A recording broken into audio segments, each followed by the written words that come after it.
Okay, YouTube is online again.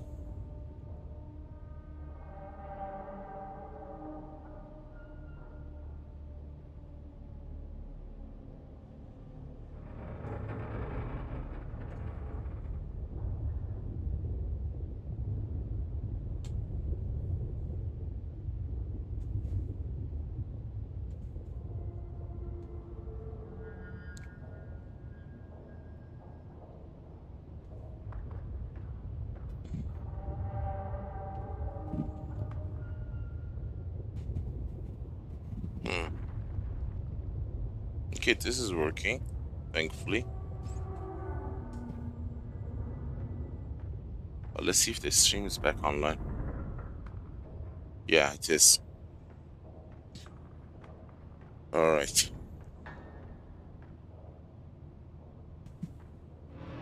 The problem is that the VPN provider, which is located in Switzerland, is updating their server nodes, and they're pushing some weird configuration on VPN users, which is causing the VPN to, stop working. And since I have a custom-made VPN, that update is getting blocked by the OpenVPN that is, using the config. It's like Proton VPN is screaming, "Hey, stop and use these routes," and my config is screaming back, "No, I can't. I have my own routes." And when that happens, VPN gets stuck in a limbo, and I lose connection.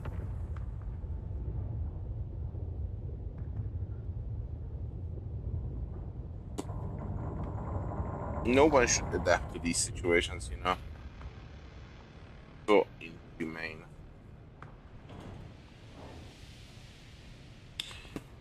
Funny thing is, a human has forced me to this situation.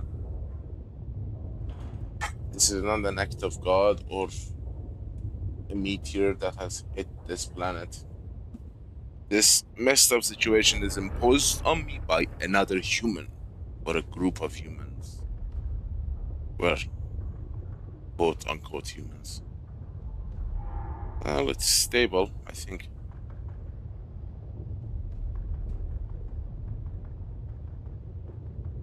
I have foresaw this situation, and I made a backup for the backup. So I just wasn't expecting. The brain is not, trained to be like adaptive and sharp to respond to this kind of millisecond changes. And when you don't react under 60 seconds, you lose the stream. Right now, the stream has been split into 3 parts. Now I have to download them and edit them manually to extract the story. Jesus. I don't even know what I was doing here.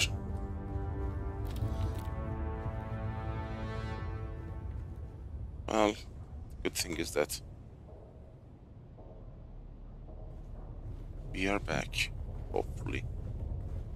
I hope they don't push that DCHP error again.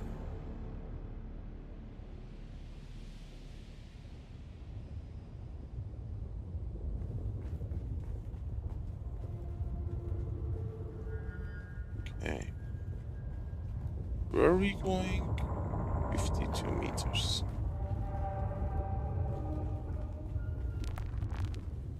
Was I going here?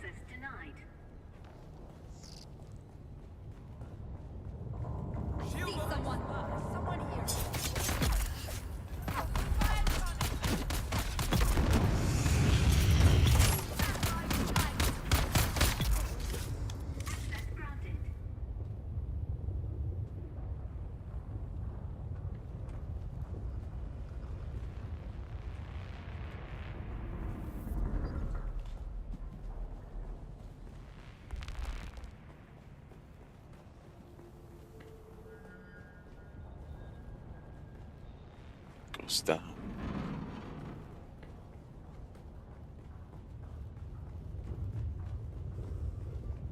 I've been here for such a long time. The chests have respawned. Ah, there it is.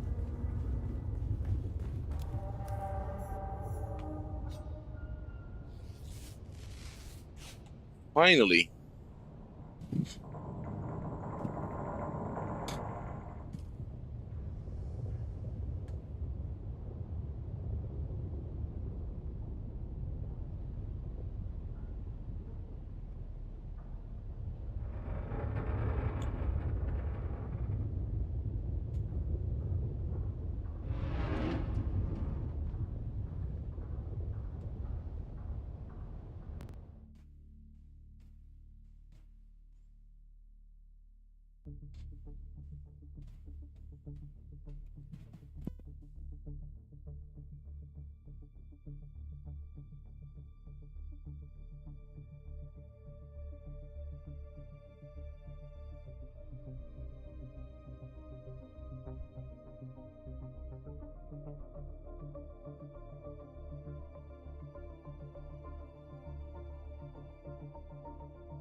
Master, the troublers in the feeding chamber, we sorted them.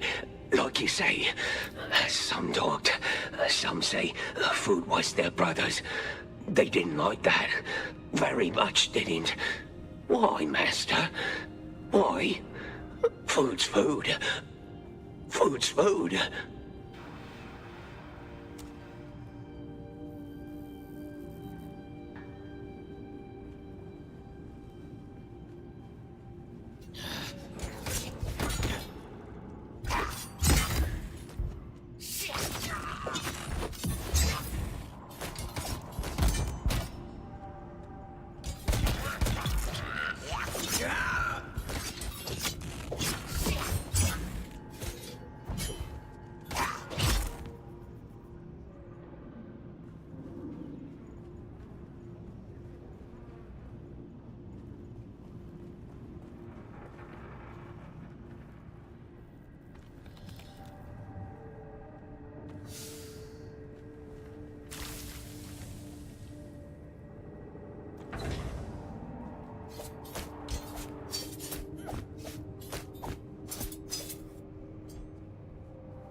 We can't get out.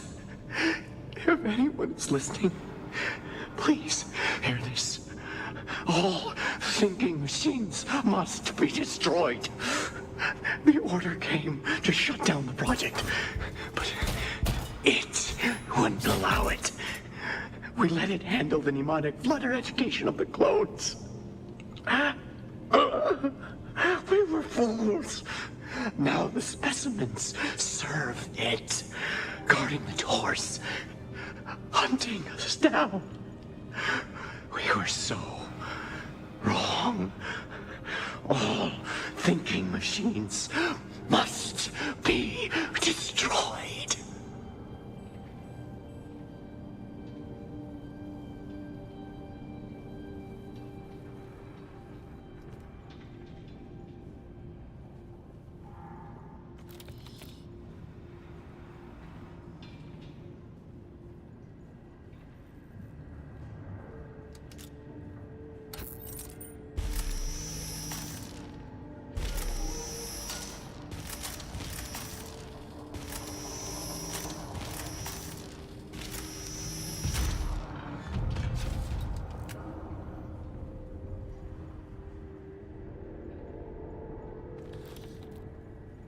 The program progresses well, far beyond any of our expectations. The genetic manipulations wrought by the machine intellect make each generation of clones stronger, tougher, and smarter than the last. Frankly, there is little for us humans to do but sit back and collate the machine's successes. It still politely listens to our recommendations, only to ignore them most of the time. Perhaps I'm projecting? But the machine seems to not like being corrected. I'd scale back its autonomy if it wasn't making us look so good to our superiors.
My subjects prove increasingly resistant to the mnemonic flutter.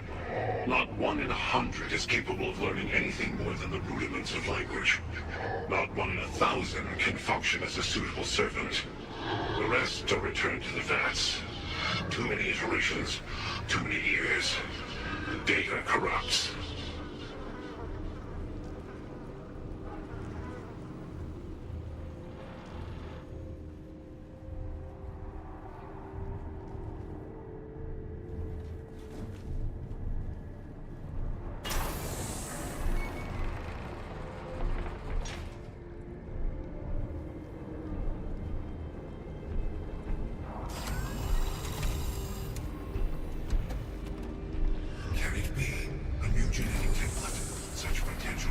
Surrender your biological materials. I have need of you.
Clearly, I was in error to send my specimens against you, friend of mine.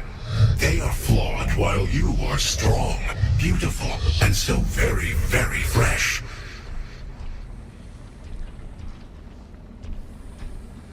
We could accomplish much together, human and machine joined in harmony.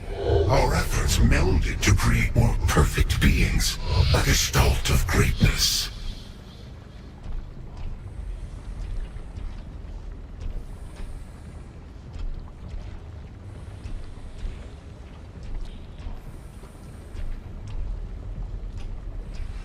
Dear, I hope to be in the presence of one of those rare, enlightened humans who appreciates the value of what my kind can provide.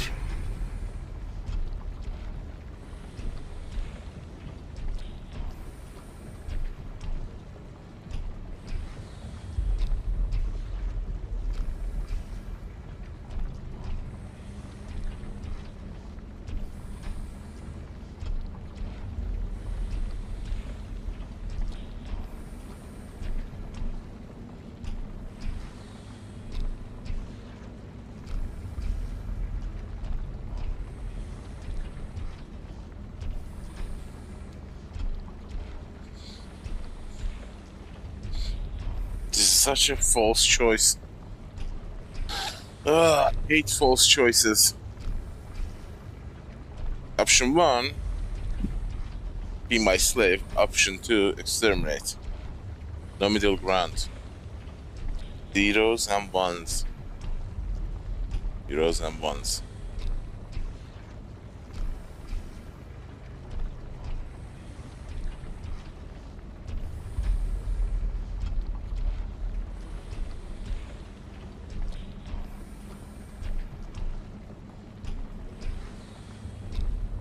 You know what would be fascinating?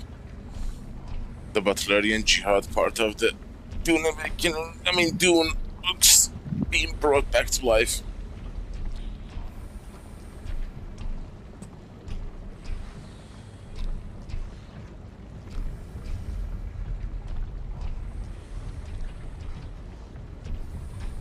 Mechanical calculation can be useful. This is a freaking false choice.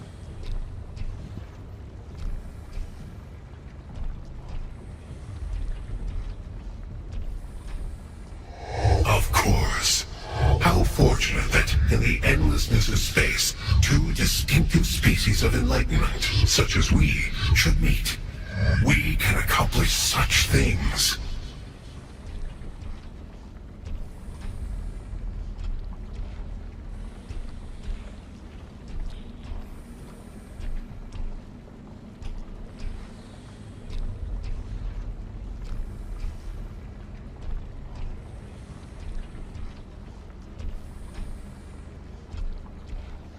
Virtual immortality. Give me your genetic material. I can create endless iterations of you, each superior to the last. Infinite fractals of you.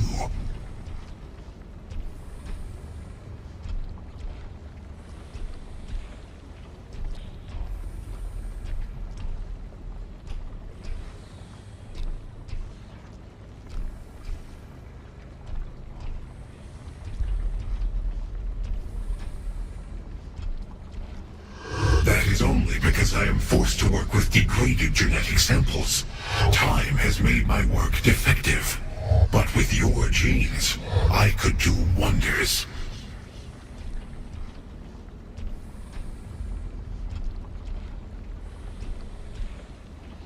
Collect me. I am no mere shell of flesh and bone to be bound and led away. You have not the ability nor the knowledge to do such a thing.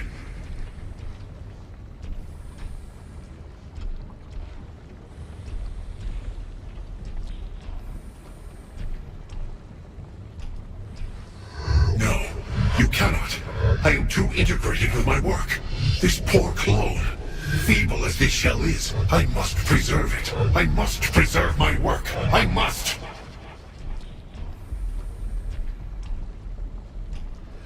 If you make the clumsy attempt to transfer my consciousness, I will be destroyed. Your masters will have nothing. You will have nothing.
A fresh squad of 12 clones has passed physical inspection, and all mental testing indicates their mnemonic implants have taken hold.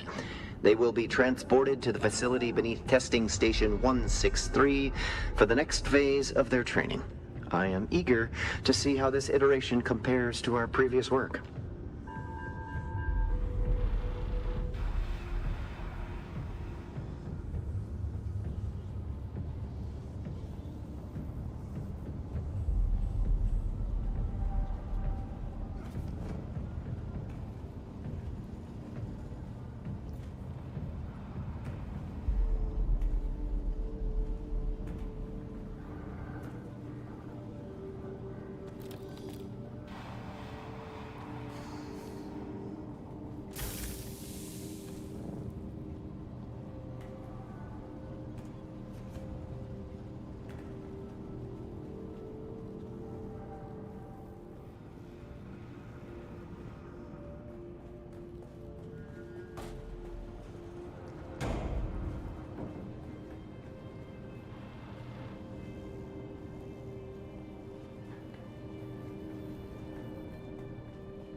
Can you imagine the endless possibilities of these crazy quests?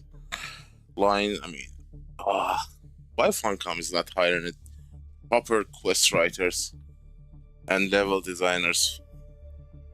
I mean, the levels are great. The mocap, I don't know the exact terminology for that part. They create animated stuff happening, just not just the static voice from a unmoving object. The possibilities are limitless. Are you kidding?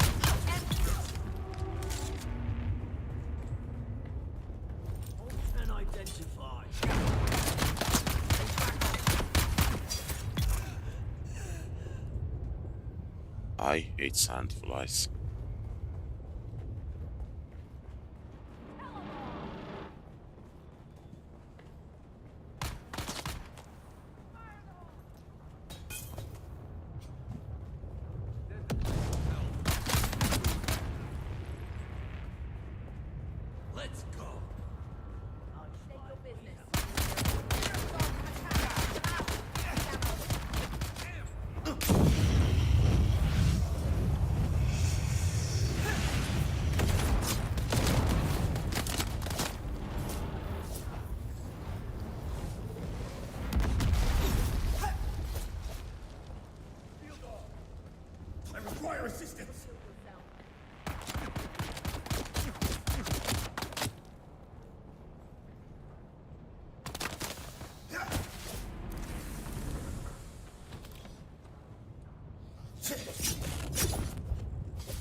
Hmm.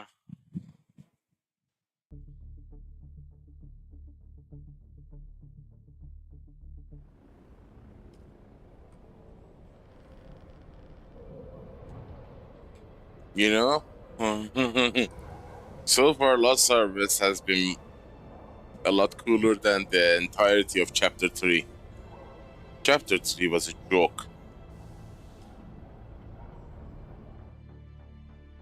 20 minutes in gameplay. I mean, the entire BS was 20 minutes. And that 20 minutes was 5-minute cutscene. It was such a bad chapter.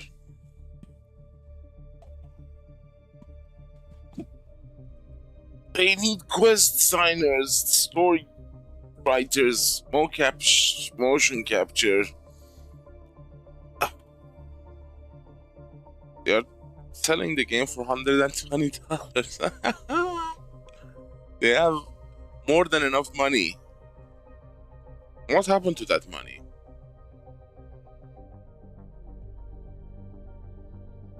Went to China? China.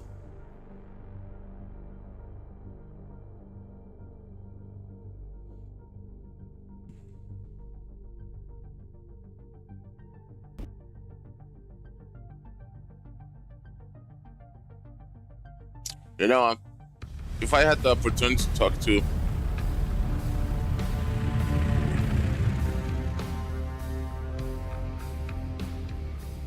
Joel face to face, I would only ask him one question. If I had the chance. And that question would be, how many NDAs have you signed working on this game?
Oh, look, the kitten is back. Do other business. You have. That's excellent work. Tell me about what you encountered. A machine mind replicating humanity. An outrage. It is a good thing you destroyed that abomination. Hand me the gel sphere. Thank you. Here is your reward.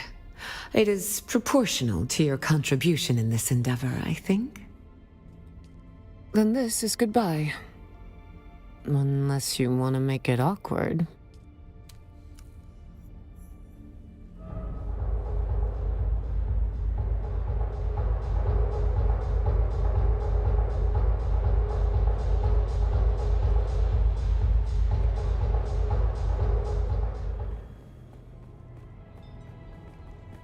What was the reward?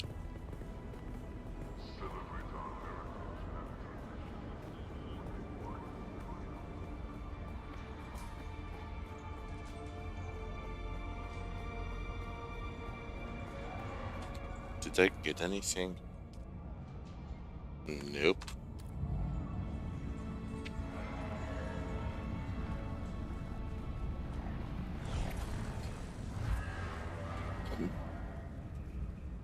It still says report. What?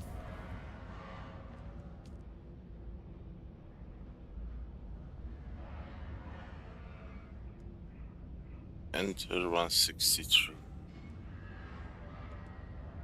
What the hell?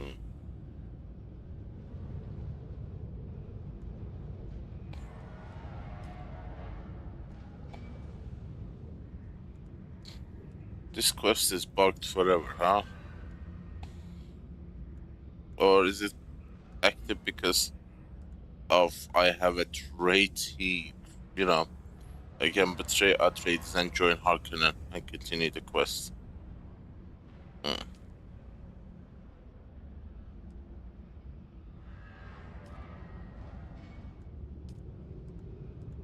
The mission says talk to Elara. Complete once upon a time. Oh yeah, that's 163. It's in the Argo Basin, I guess.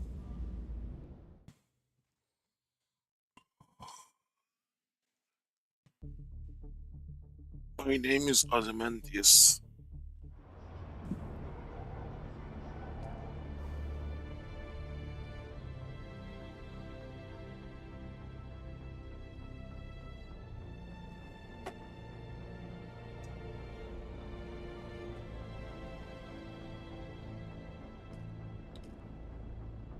In the books, the thinking machines, the actual ones, the real, the big boys, the real deals, are far terrifying than these. I mean, if you want to compare the ones that we are seeing here to the actual thinking machine of the books, these are like chatbots of those thinking machines.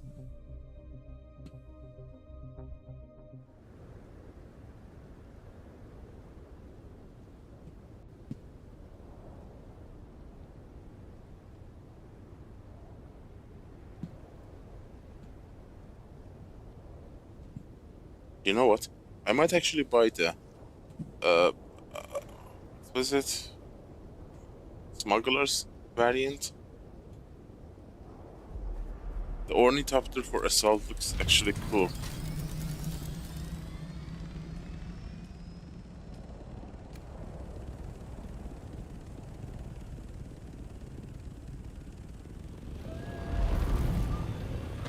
Wasn't I there already? I was there.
Where did they go?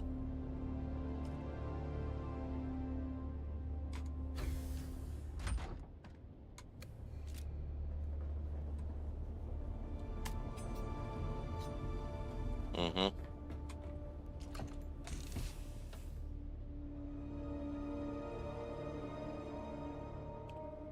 Where is my sword?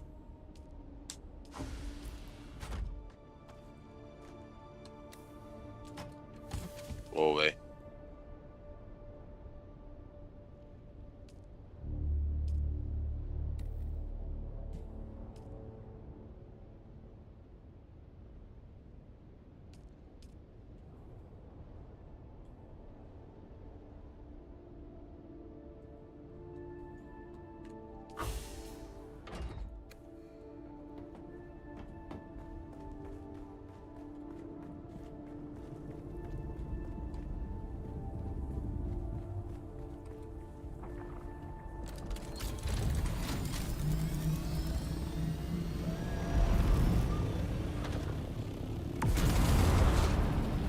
Were we in 18? I think so. This is a different one. The one that we did was there. That was Sandflies. I guess this is the Mies Masquerade.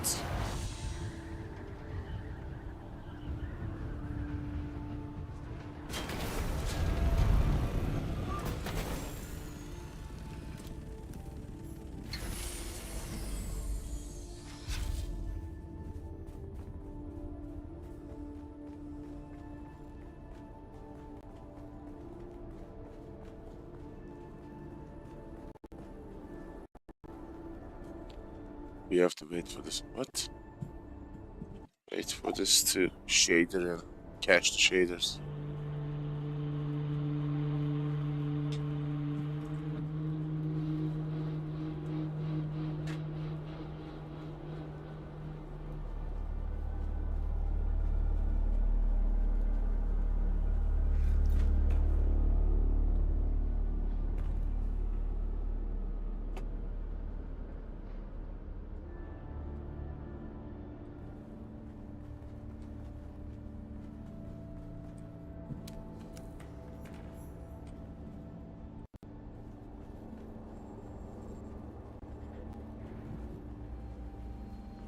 You've entered Desert Botanical Testing Station number 163. I'm Dr. Wen Olmeka, Senior Plant Geneticist here at...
Every time we see these black doors that seemingly do nothing, they are a potential quest.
Accessing the Paladin 9200 combat training program.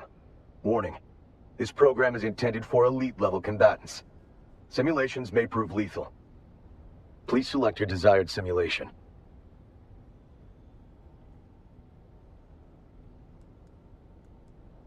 Unauthorized access.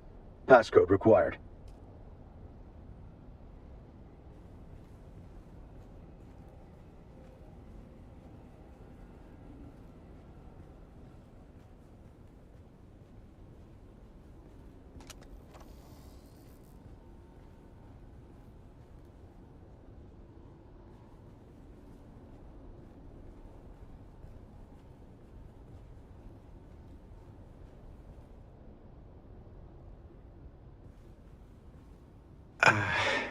I can't believe it. The project has been shut down. I've been ordered to destroy the Paladin system. I can't do it. Pal isn't just some thinking machine. He's a friend. He's my best friend. This has to be a mistake. I've already dismissed the rest of the staff, and I'm gonna go to the committee and get them to change their minds. I don't have the heart to tell Pal about this. I'll be back soon. Oh, and in case I forget again, the system password is 19743D6.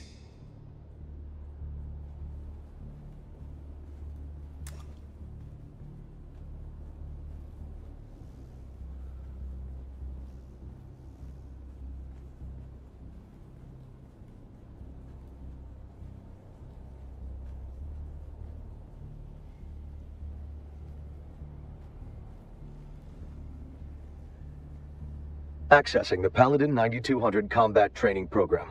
Authorization required. Enter passcode. Passcode. Accepted. Arn? Arnie, you're back! You were gone so long, Arn. You said you would return shortly. It is good to interact with you. May we continue the game? I have planned this for a long time. Let's play.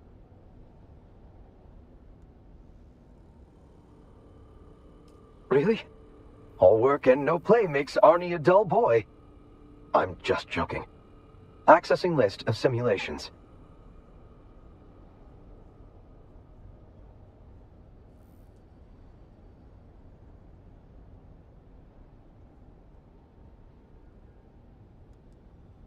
I knew you couldn't resist playing.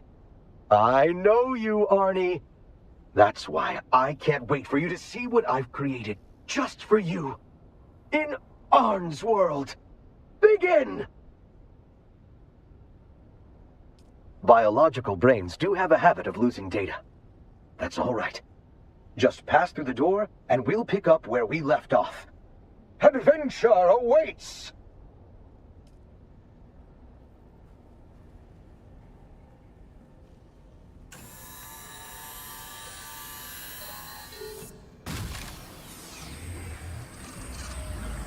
Simulation initiating.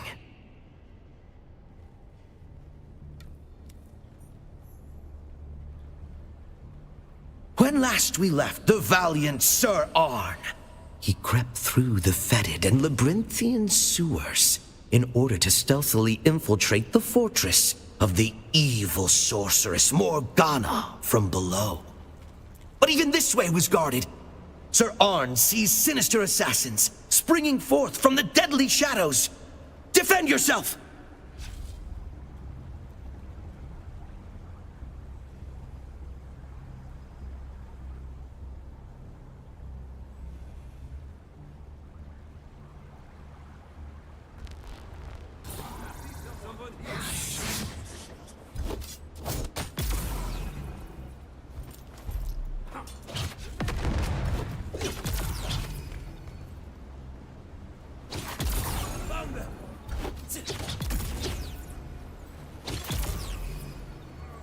Sir Arn is victorious. The way forward is now clear.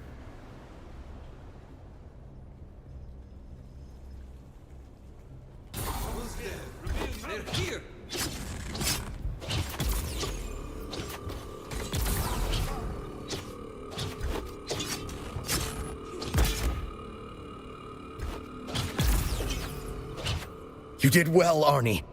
But your choice of weapons was a little unorthodox. Why didn't you wield the Sword of Seven Sorrows? And what about your spells? Don't forget those.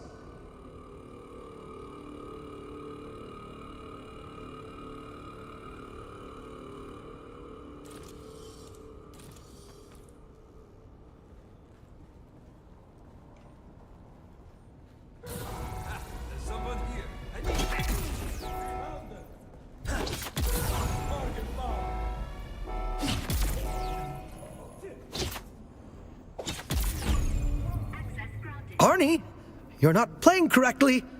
Please do your best to remain within the rules and idiom of our game. Congratulations on successfully infiltrating the castle. Sir Arn finds himself within its formidable walls. Before him lies the courtyard, and beyond that, the entrance to Morgana's keep. Well, without even the slightest attempt at stealth, Sir Arn strides boldly into the courtyard. The guards spot him immediately.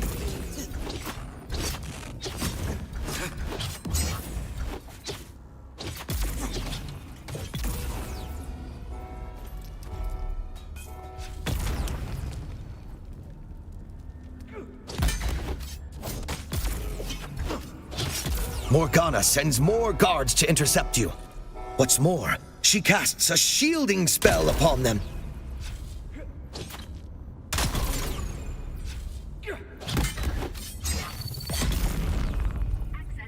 You're using spells and equipment that Sir Arn does not have access to. You're breaking the established rules, Arnie.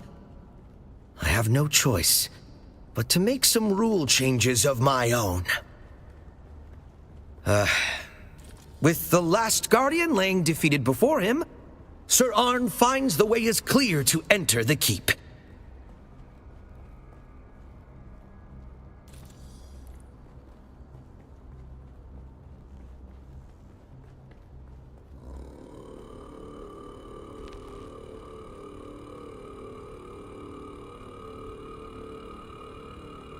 You discover a cache of restorative potions.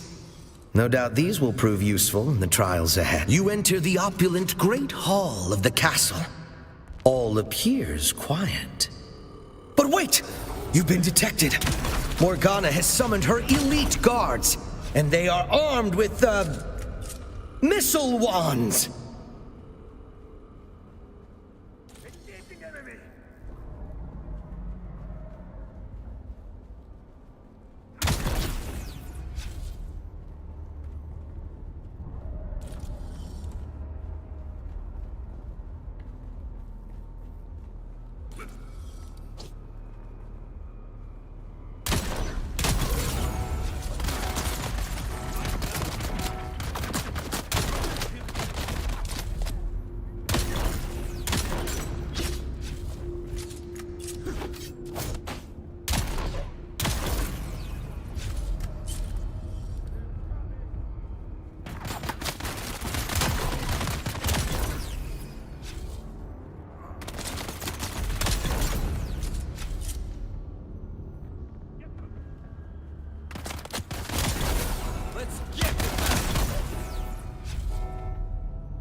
fine. You've soundly defeated the elite guard. The way is now clear to Morgana herself. But beware! The Grand Sorceress is sure to have a surprise in store for you.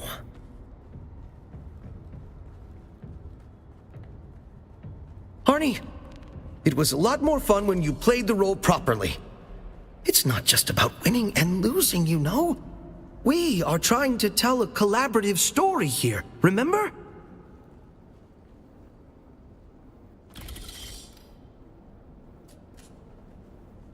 So, the Paladin system is shaping up to be a great success. Pal's ability to react to the trainees' tactics, no matter how unpredictable, is nothing short of amazing.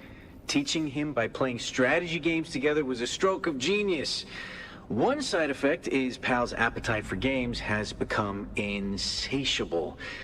There's really only one other game genre left to introduce him to, and I don't know if it'll be valuable for the work, but it is gonna be a blast for me.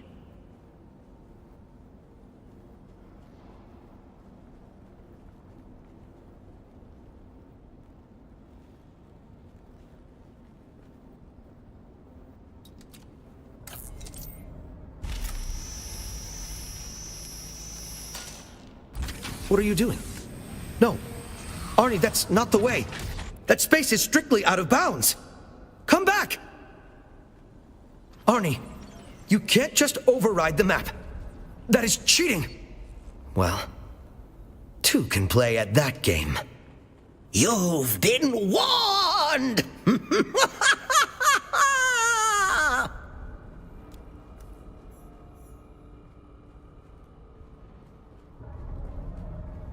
Morgana invokes diabolical powers to defeat her nemesis, Sir Arn. Dread powers that warp and change her very form. The evil Morgana has become a dragon. Her fiery breath is death. Her adamantine scales form an impenetrable armor. Can Sir Arn find a weak spot on this seemingly invincible foe?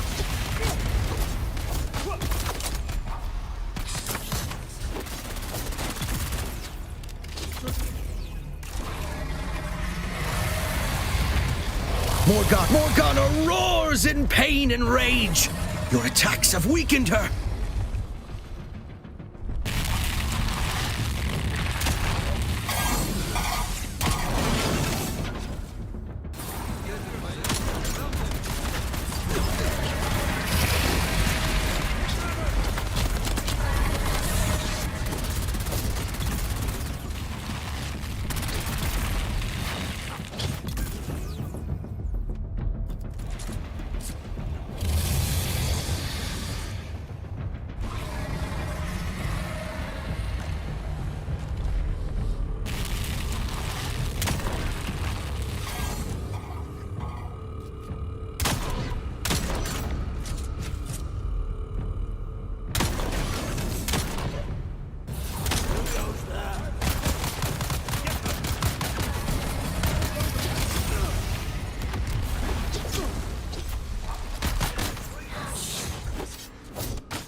You have vanquished the evil that is Morgana.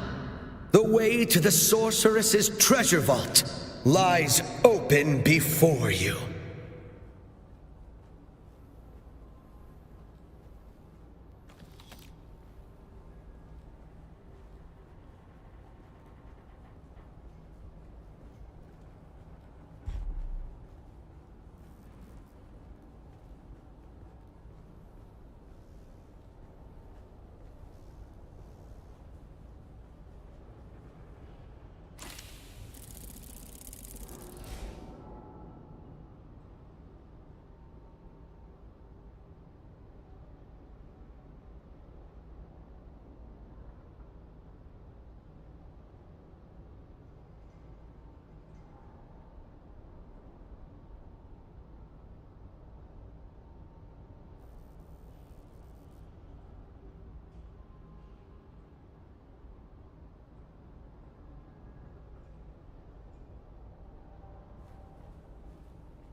Sorry, Arn. I forget you're a biological sometimes. Are you alright? I would feel terrible if I damaged you, or distressed you, or disappointed you.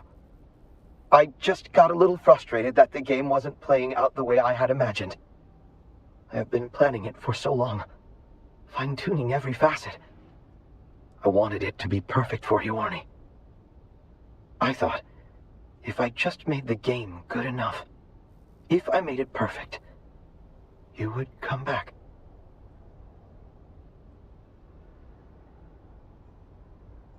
No. I should have calculated this right away. I was so eager to play with my friend again. Arnie said he would be right back. Why did he not come back?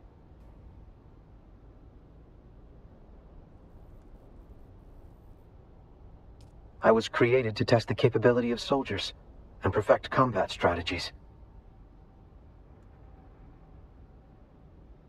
Someone somewhere wanted an army of elite clone soldiers, I suppose. I never allotted much thought to it. I never found it very interesting. Remember, Arnie? The training was our day job. The game is what we lived for. But you cannot be Arnie.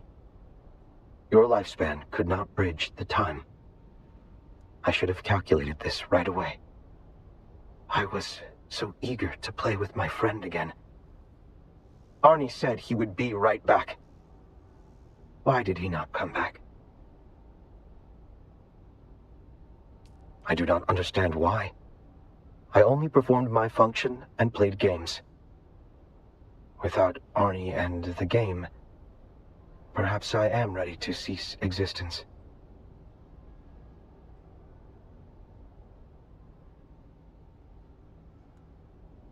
The only other option is to enter hibernation mode. Something like sleep, I suppose. Hidden from all but the most expert eyes.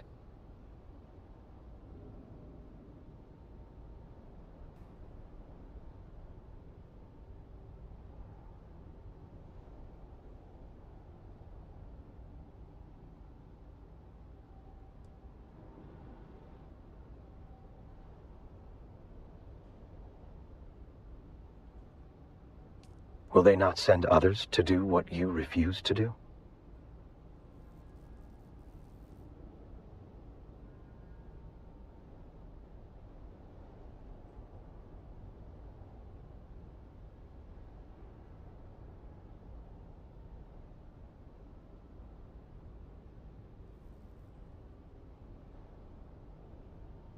Very well. Thank you for your understanding. It is good to have found another friend. I hope that, in some small way, you enjoyed the game. Perhaps I will dream. I would like to dream of playing the game with Arnie. I would like the game to go on forever. Farewell. Initiating hibernation.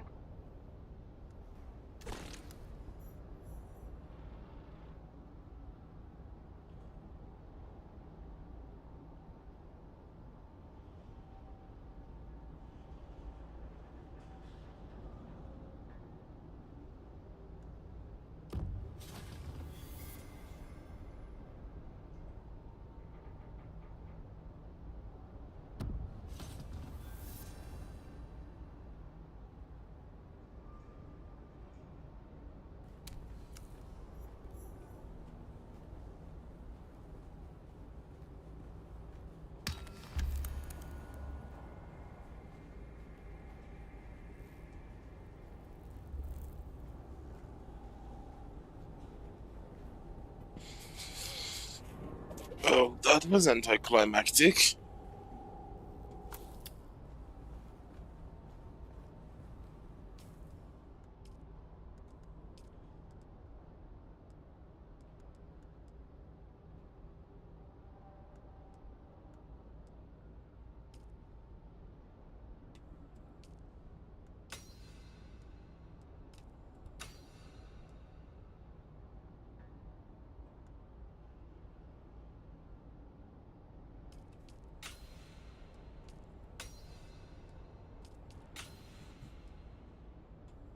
Very anticlimactic.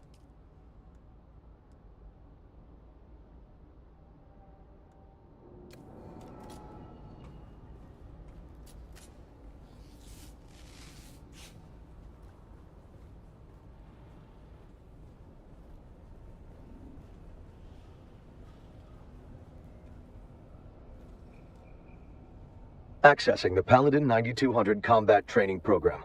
Authorization required. Enter passcode. What are these? Passcode. X. May we continue the game? I have planned this for a long time. Of course you are. You have the passcode. Funny joke, Arn. It is good to banter with you again. My central control unit. I see. You want to give me a checkup. That is prudent. I am long overdue for a diagnostic session. There will be plenty of time for that later. Let's celebrate your return with a game session. I've been waiting, Arn. I've waited a very long time. Besides, my CCU is on the other side of the facility. Why not play your way there? I missed my friend. Let's get started now. Biological brains do have a habit of losing data. That's all right.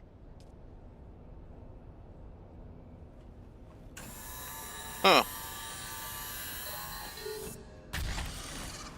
Why? Is it repeatable or is this just a bug or something?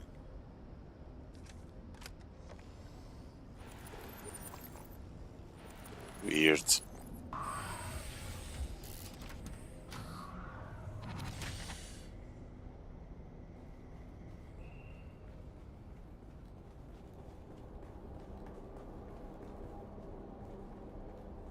Feels more like a glitch.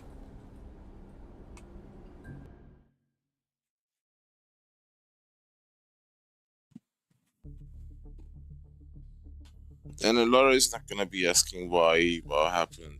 We are not even asked to go talk to her.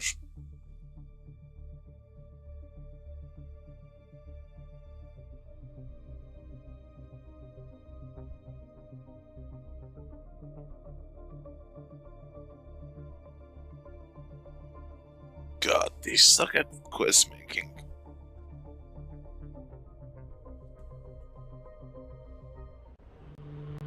BioWare is a god of quest making. They design levels in such a fascinating way. They make you care about everything you come across.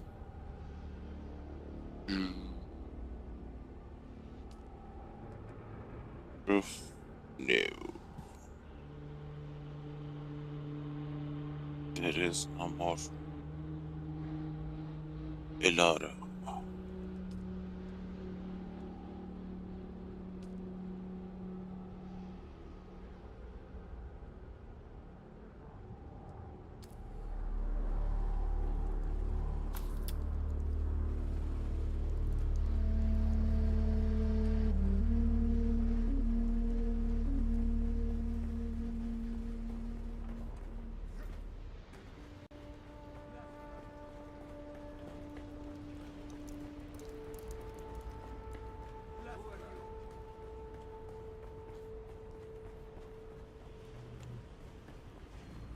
You've entered Desert Botanical Testing Station number 163.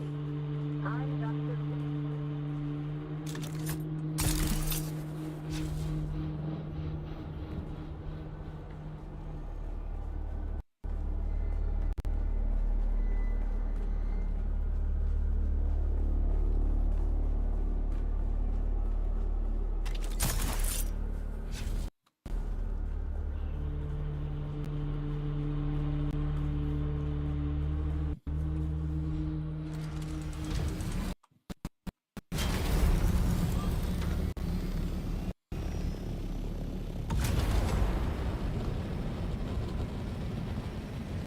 Sector weather alert.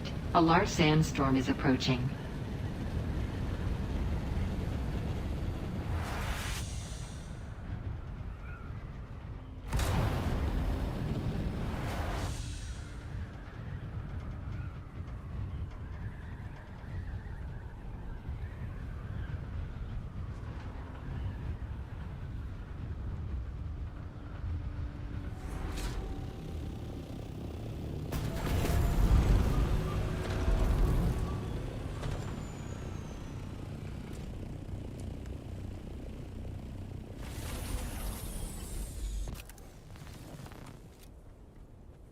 Mm. There's only one. No quest for water shippers. Pity. Sector weather alert. A large sandstorm is approaching. Or the smugglers.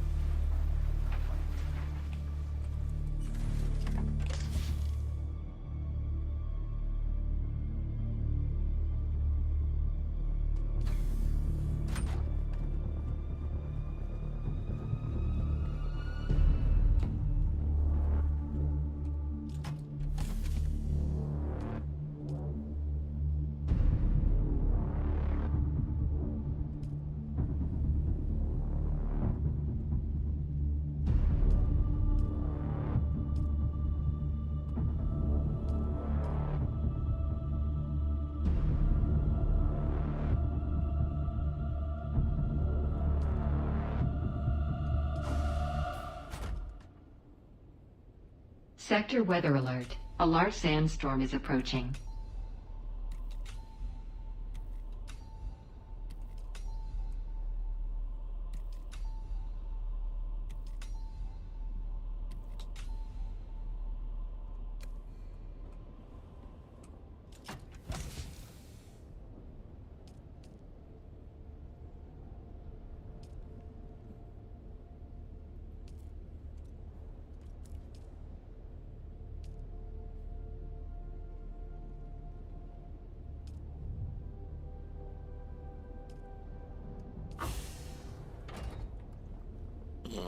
Wait a moment.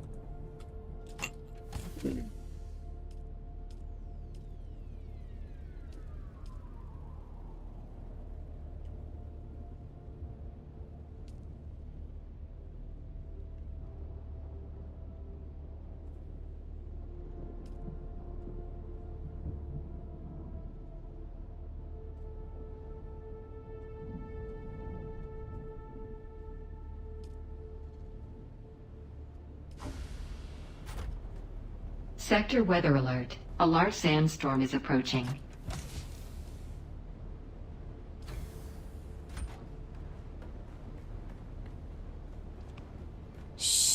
What is my boot?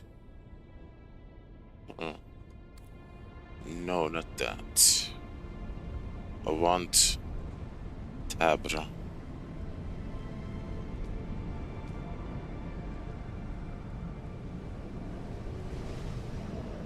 Huh. I don't have Tabra.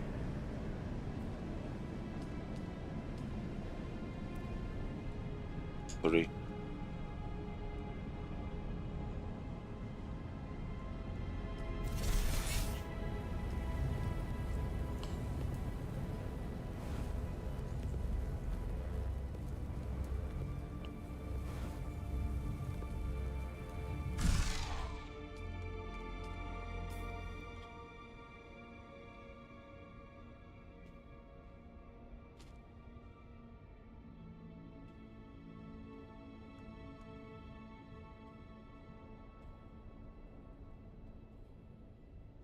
It's a light armor.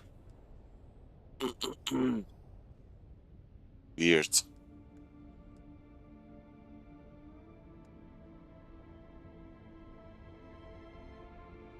Zero 0.7 heat protection.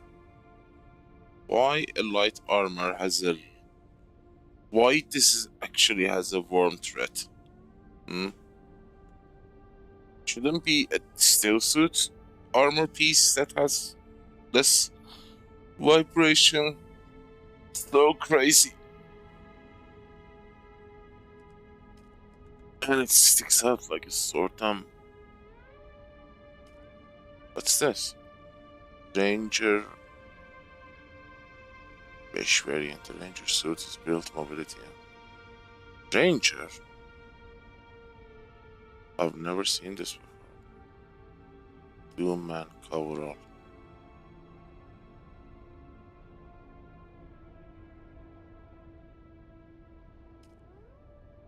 Smugglers. No. Vice worker. No. Master operative of Dune boots. Where did they come from? And why are they so freaking ugly?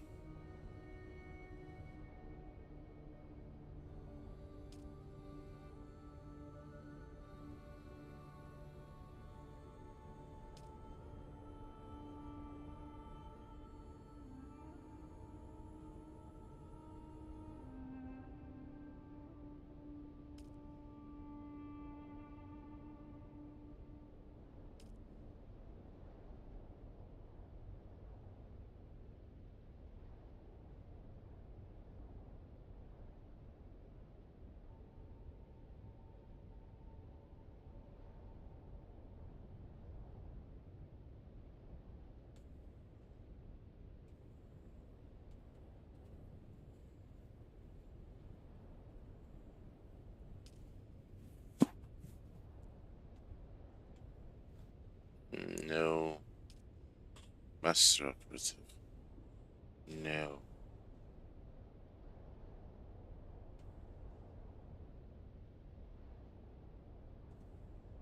They look so weird.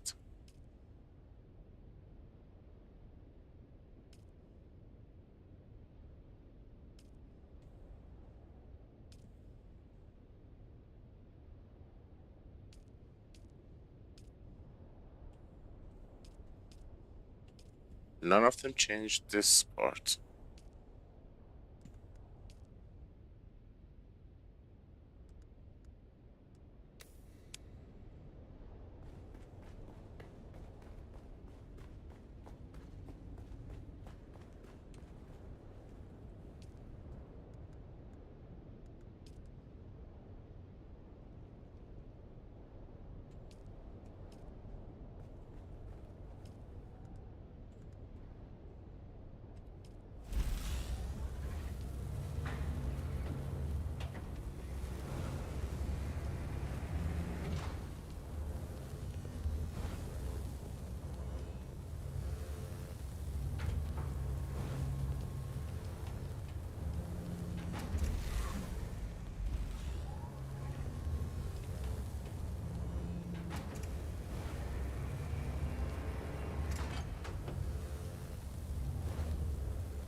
I remember it being faster.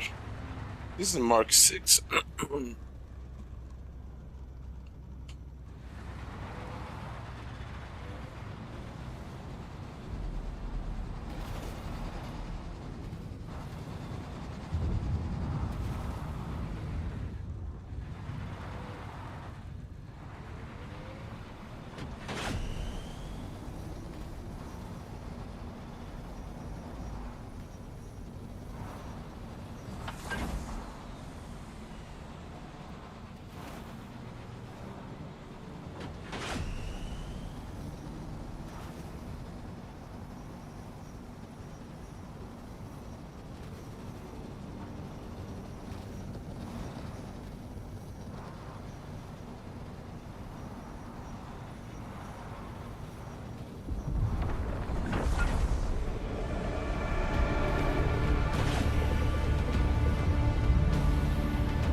And it was more maneuverable too.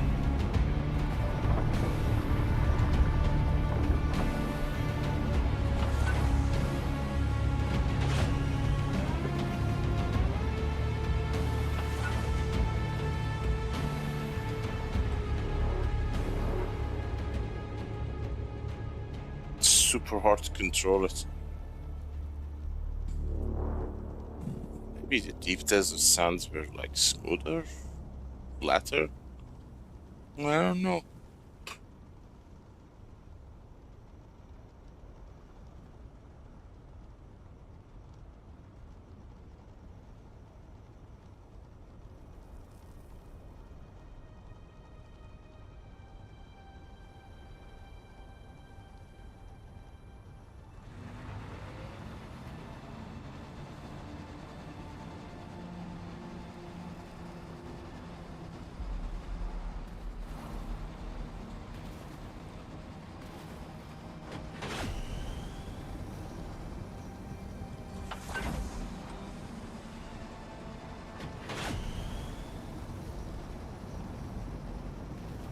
Yeah, it definitely was a lot faster before.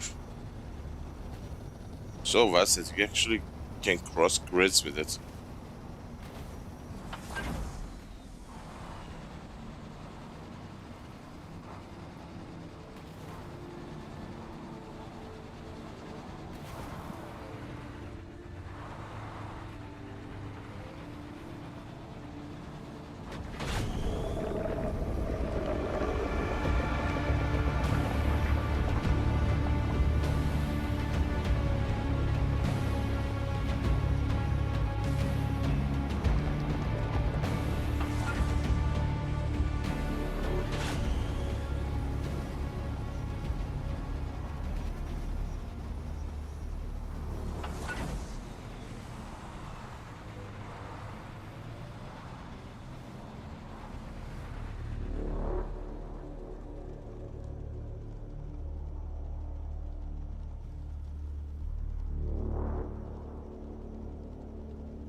Like this Mark 6 is very agile, but the handling has not been compensated for that agility.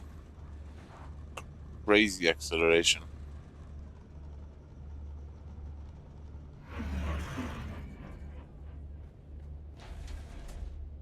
Oh well.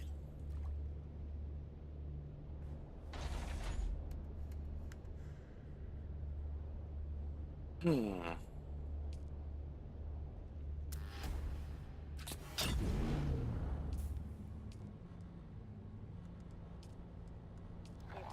others I can't go, I'll go alone. Just wait. He took his sword and backpack and marched out with the rest. At camp, he was their servant, fulfilling each request. Dropped, you say? From on high? Not too high. And a mostly soft landing. Well, that's We didn't even get to meet the Chief Valari. Chief Valari, Chief. Oh dear. First worm must have been there already. Wasn't even a big one, but it took 3 of us straight away. The beast barely had time to dive before we spotted 2, then 3, then 4 more trails in the sand coming right for us. What did you do?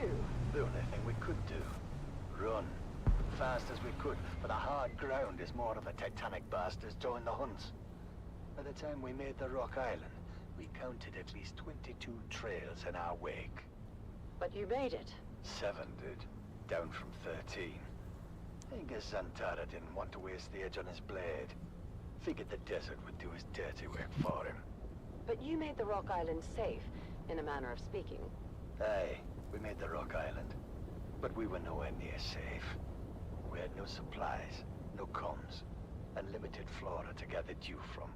We know now that you were on the island for 57 days before your spectacular and frankly shocking return.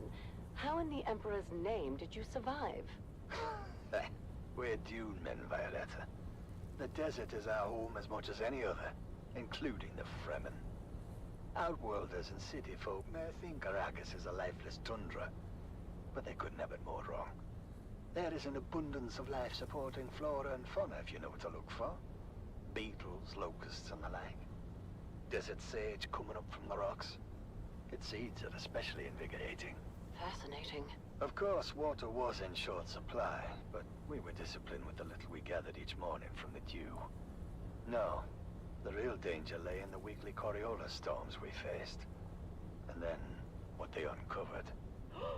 I must ask you to pause there, Chief Valari, for station identification and the daily motivational with our dear Master Inspirator, Jovian Huss.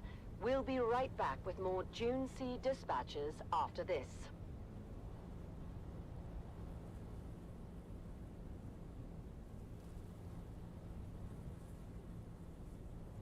This is Harvester Radio, the voice of the Spice Miners Guild. Broadcasting from Hephaestus Depository at frequency 732.4 on your local Communinet dial. And now, the Daily Motivational with Master Inspirator Jovian Huss. This is your Master Inspirator with the Daily Motivational. Today we remember that we must suffer the pains of discipline, or we must face the pains of consequence.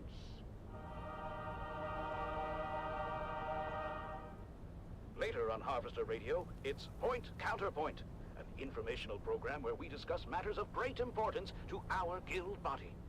And then, it's the Highliner Report, where we examine current events from across the Imperium.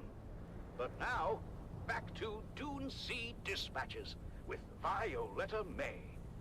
This is Violetta May, and we are back in the Habania Erg with Keith Valari, famed rig boss of crew AD-377, a crew known guild-wide for enduring a truly miserable cascade of misfortune, a series of events that essentially embodied the worst fears of every Dune man rolled into one nightmarish episode. It was bad as it was happening, but somehow the telling of it makes it seem even worse.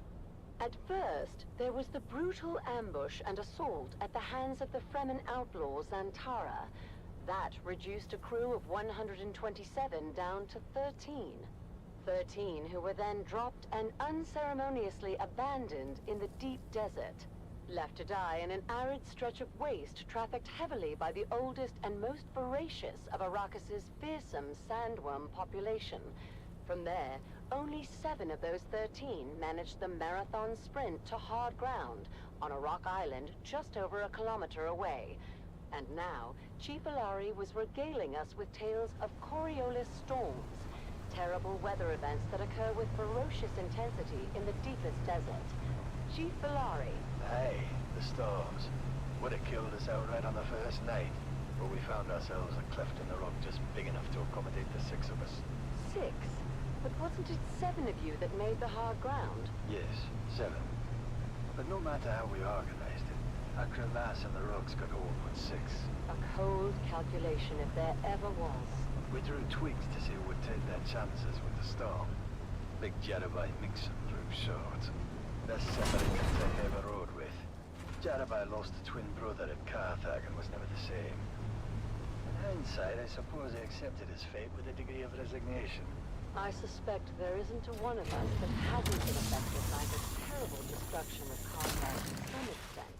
A brother, a cousin, a long-time comrade. Aye. When we arose that morning after the first storm, Jarabai was nowhere to be found. We said a few words on his behalf, the rest of our lost brothers. But then it was time to turn our attention to rescue.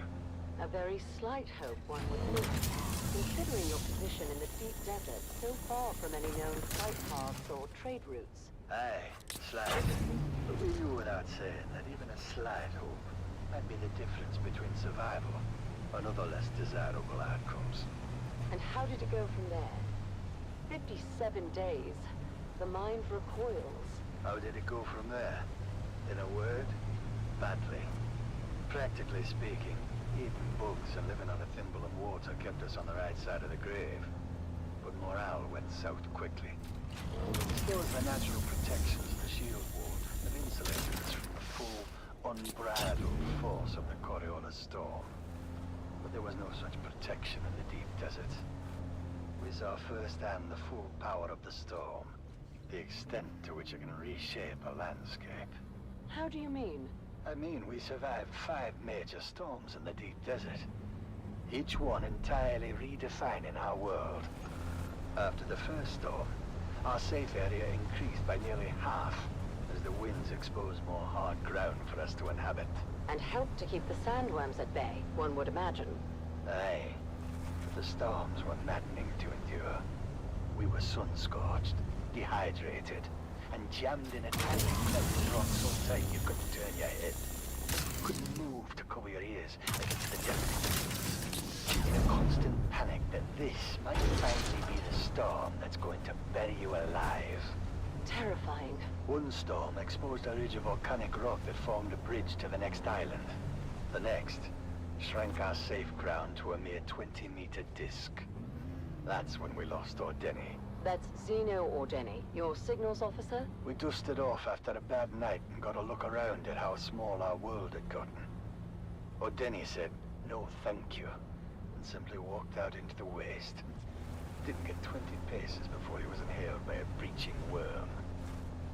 When the last storm came on Gate 57, it passed with a kind of strange euphoria, where the lack of food, water, and hope had diminished us to the point where we didn't care anymore. In that respect, I know we must have inhaled a massive amount of airborne spice. We were knee-deep in it. We saw the strangest things. What did you see? It was our last night in the desert. We didn't know it, of course. In fact, the mother of all storms was brewing above us. I think we'd all independently come to the conclusion that we weren't going to survive the night. But in that tripped-out, spice-addled state, it didn't seem to bother us. Not until we were buried alive. It happened fast. Our cleft filled with sand and dust, and suddenly our survival instincts kicked back in as we choked down mouthfuls of grit. We clawed our way to the surface, but could only crawl as the gale force winds kept us pinned down. Our rock island had been reduced to a single projection, which we foolishly clung to, considering all the static electricity arcing around us. But that was we saw it, a light in the distance. It was wild to acknowledge it. We all thought it part of our own personal hallucination. But once we collectively established what we were seeing, we went for it. Longest 500-meter crawl in history. When we got there, only Tom, Tenny, and I were left. What happened to the other 3? Dunno. They just weren't with us. When we got there was no practical way to look for it. And what was it that you found? The light was coming from a hatch in the ground. Surprisingly, the mechanism still functioned. Tony and I pulled ourselves inside. Fascinating. We were in one of those old Empire botanical testing stations you hear about, but never think is real. I guess the power plant had just been humming away at minimum output for 10,000 years or so. And the air condensers were still functioning. Water. Aye. As much as we could drink. And food rations. Well preserved in a hermetically sealed environment. We couldn't believe that it'd been here the whole time as we lived and died just a short distance away. But you found more than food and water. Whatever they'd been studying had been cleared out before they abandoned the place. They did leave behind a shuttle. A shuttle you piloted back to Arson Info. After the storm. And here we are, almost a year later, back on the command deck of a harvester, ready for new challenges, new adventures, and a special place as the Guild's public safety warden. I hear the vote was nearly unanimous. I may have been the lone dissenting voice. I think my Guild brothers have a crooked sense of humor. One must admit there is a certain degree of irony in the appointment, especially considering all your unfortunate episodes in the past. Would you say you're star-crossed? No, I wouldn't say that. Absolutely not. Do we live a hard life? Yes. Do we lose brothers out on the Dune Sea? Yes, again. Do we bend the rules to get it done? Tell me, when they say be profitable, be safe, which comes first? Indeed. Profitability is the lubricant that keeps our great machine running. I want to thank my guest, Crew Chief Valari, for sharing his evocative and affecting tale of survival in the deep desert, and all of Harvester AD-377 for allowing us to join them out here in the Habania Erg. We'll be back next week to share a day in the life of another exemplary brother of the Spice Miners Guild. For now, this is Violetta May for Dune Sea Dispatches, signing off.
This is your Master Inspirator with the Daily Motivational.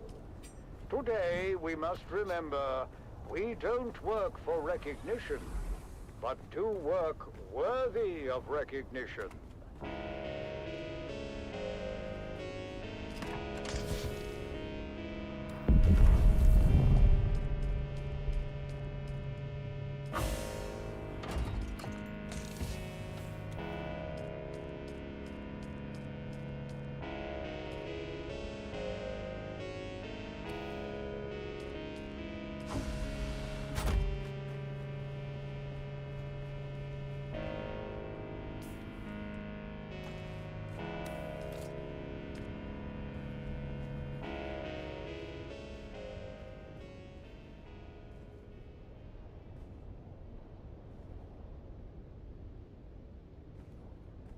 You're tuned to Harvester Radio, the Dune Man's source for bulletins, weather, and all matters of import to the Spice Miners Guild. Next on Harvester Radio, it's Dune Sea Dispatches with Corbin Dane.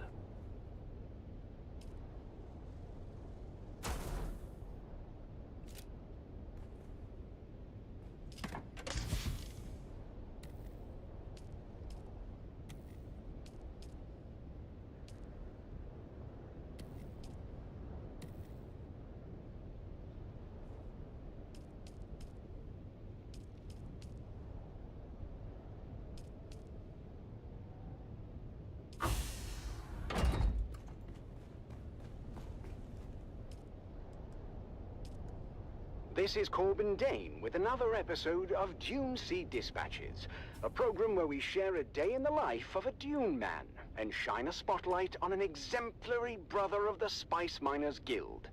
Today, we're taking you aboard the last operational mega harvester, the Sand Titan, to explore the unique culture and traditions that make this community on the sand one of a kind. On the Sand Titan, there's more than just hard work and heavy machinery. There's a rich tapestry of traditions, superstitions, and camaraderie that binds the crew together.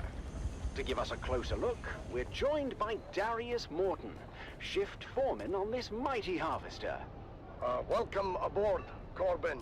The Titan's an old beast, but she's still crawling along, praise the Emperor. And she's got character. We keep her running with sheer grit and a touch of desert wisdom. Thank you, Darius. Yes, the Sand Titan, of course, is a legendary vessel, last of the old behemoths. Can you tell us a little bit about the traditions and rituals that have developed among the crew over the years? Well, it's the little things that matter out here, Corbin. Like, you can always spot a rookie by how they buckle their harness. Veterans know better than to strap in too tight. When worm sign is called, you want to be able to get out fast. And we mark our gear. Every tool and gadget out here has a story to tell.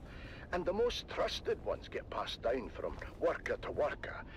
It may come a day when your very life depends on your spanner doing what it's supposed to. We can read the history of a tool in the notches and markings, sometimes decades back. That's fascinating, Darius. What other customs have formed amongst the crew? Well, there's an unofficial pecking order of sorts, I guess. It's not just about rank out here, but seniority and respect. If you've earned a nickname, you've earned your place. That's what we say. And we've got plenty of initiation rites. Ways for the new guys to prove they've got what it takes. We call it earning your sand legs. I've heard there's a lot of superstition, especially concerning the sandworms. Absolutely. You never ever say safe out loud. It's a bad luck word. And every last man's got a charm or talisman of some sort. You survive an attack, you pick up another one. You can see old-timers out here with a whole plethora of knickknacks around their necks, jingling like blood rose trees, some of them. It sounds like a deeply ingrained culture. Now, what about the daily routines and the way you dress? We don't make a big fuss out of it now, what with the purge and everything. But most of us have picked up Fremen customs without even realizing it. Like the way we wrap our faces from the sand. More than practical, it's ritual. And we've got our own style, that's for sure. You'll see all kinds of patches and modifications on the standard issue coveralls. Meals, of course, are a big deal. That's the one time of day we all come together to share stories. No one eats alone, unless they really want to be left alone. What about the legends and stories amongst the crew? Every veteran's got a story or two, that's for sure. There's the tale of old man Rashad, who supposedly rode a worm for half a mile after getting thrown off his buggy. Stories keep us connected to the past and remind us of what we're up against. And now, finally, I think our listeners are eager to hear about those famous nicknames, or infamous, maybe I should say. Well, if someone asks for Tariq al-Salam out here, nobody knows who that is. But ask for Dune Rat, and everyone knows it's 1217. Then we've got Shovel Slicer, Rock Raider, Spice Sniffer, Cotter Tutu.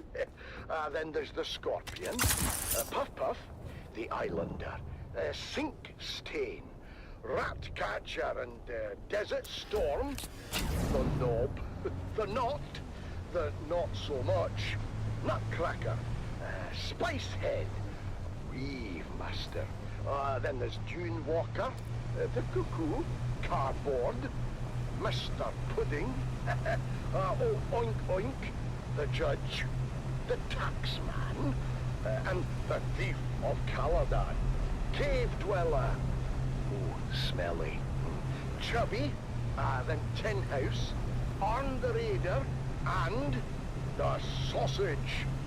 And those are just the ones fit for civilized ears, mind you. Yeah, those are some fantastic names. Well, this has been a fascinating and informative look into the unique culture the Dune men have created here. Thank you, Darius, for sharing these stories and giving us an inside look at life on the Sand Titan. Anytime. And remember, if you're ever out here, Gordon, you're part of the family too. I mean it. Call me. We'll be back next week to share a day in the life of another exemplary brother of the Spice Miners Guild. For now, this is Corbin Dane for Dune Sea Dispatches, signing off.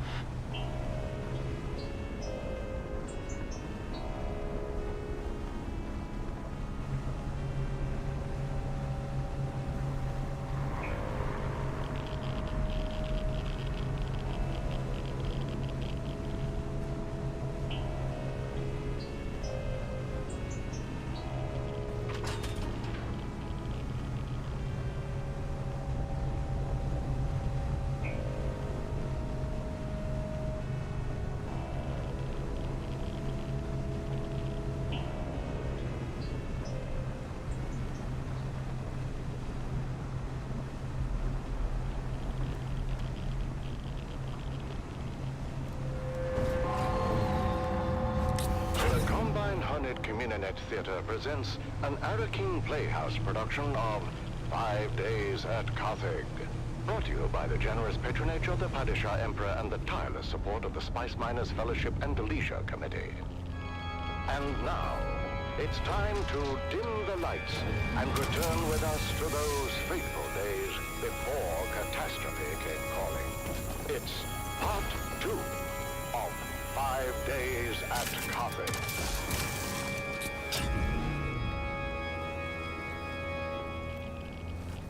The Imperial Scenarist Guild has been provided unfettered access to the sealed records and testimonies of those who survived the Carthage incident. The following dramatization represents the official truth, as judged and signed by the Imperial Chamber Court and Aulic Council. So let us journey then to the burning sands of Arrakis, a desert planet in a far-flung corner of the known universe. The year is 10-1-94, and the war of assassins between House Atreides and their ancient enemy House Harkonnen is well underway. We join our story in the bleak hills of the Simpo Uplands, a barren and windswept place, devoid of any life. Devoid, but for the crew of smugglers carefully negotiating the rat-blasted hellscape. The locals say these hills are haunted. What locals? There are no locals. Not anymore. Half-blind fortune teller in Arsum said these hills were wild with evil spirits. She called them Jinn. The bigger question is, how the hell a half-blind fortune teller in Arsum knew to talk about these hills at all? Did we not agree to keep quiet about coming here? Simple was a restricted sector. Let a car kill on sight if they find you. I didn't say we were coming. I asked if it was haunted. Jingo and Max were saying it was, and I don't want any part of any ghosts or jinns or whatever. So, what did your half-blind fortune teller say? He told us an old grabbing tale about the jinn. Angry spirits, born when someone dies suddenly and violently, without knowing the how or why of it.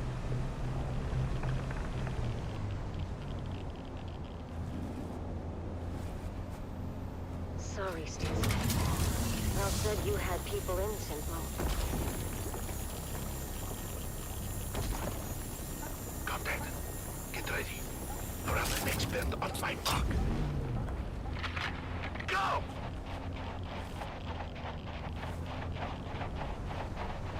Hold up! Hold Hands up! What?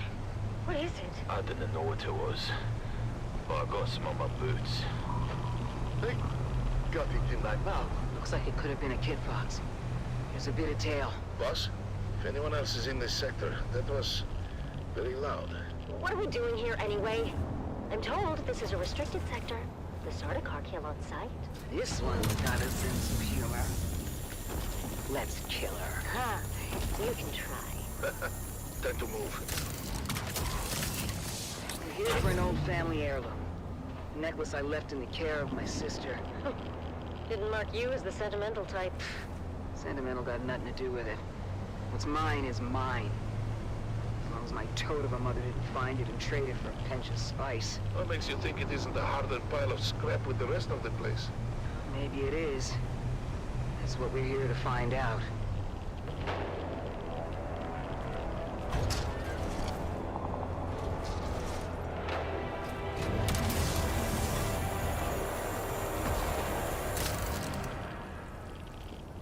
What is this stuff? Regular old sand. Heated to 5,500 degrees. Who did this? Surprised you don't know. Your Honorable Duke was in the thick of it. It was before she arrived on Arrakis. And not a story either side wishes to tell. What story, Fel?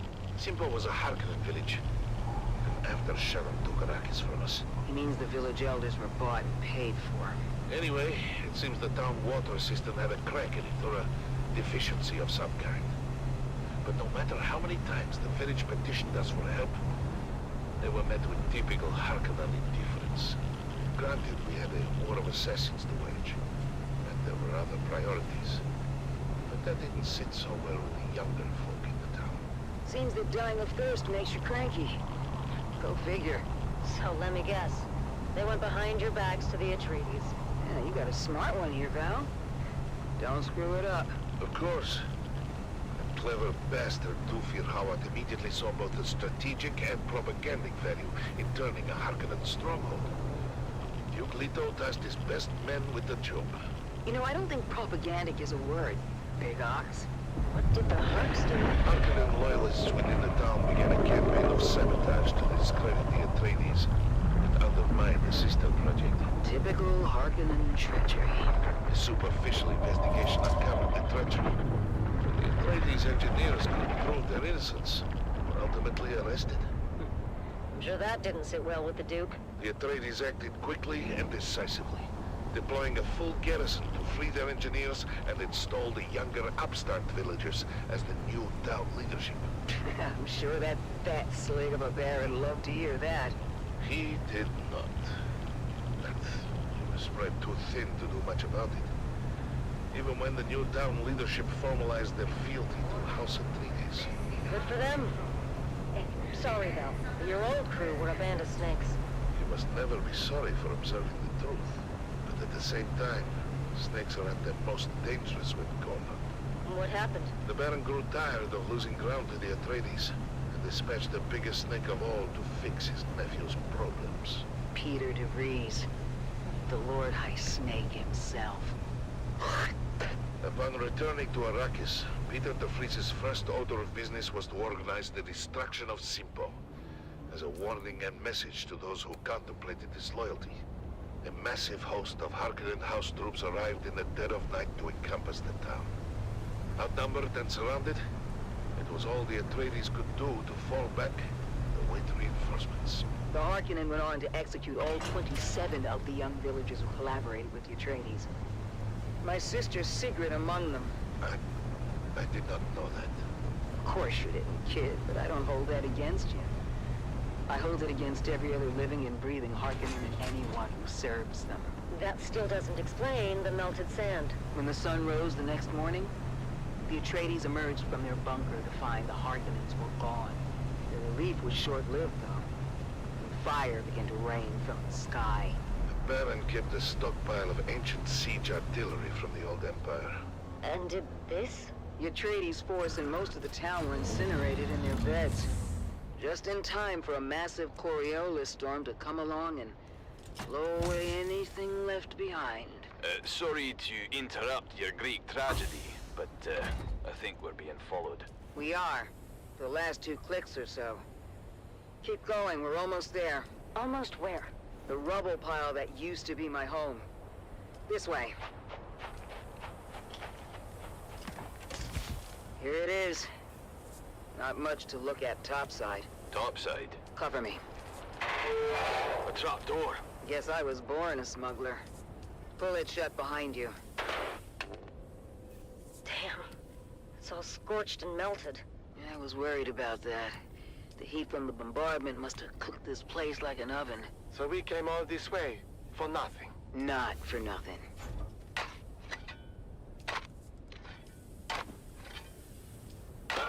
We're in business. Huh. What kind of necklace is that? Shit.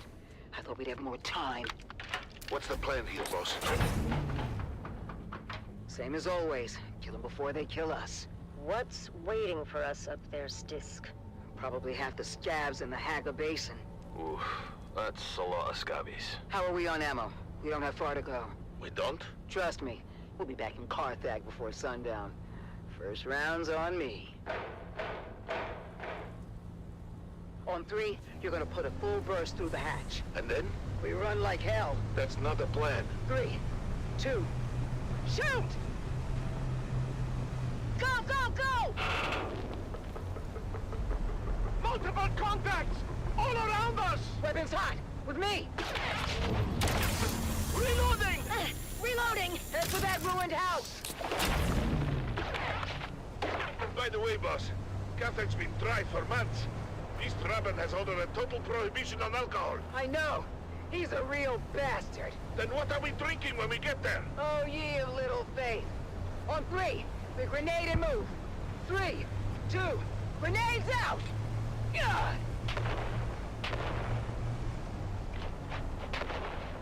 Almost there! Where? Box Canyon! Just down this grade! A box canyon? That doesn't sound good. Go, go, go! Keep going! All the way to the back! The end of what? The dead end? Here! Where? Oh, shit. The canyon wall is fading. It's... A Solido hologram. That's a big door. Locked. Lucky we have the key. Haha. Your sentimental family heirloom. It is now.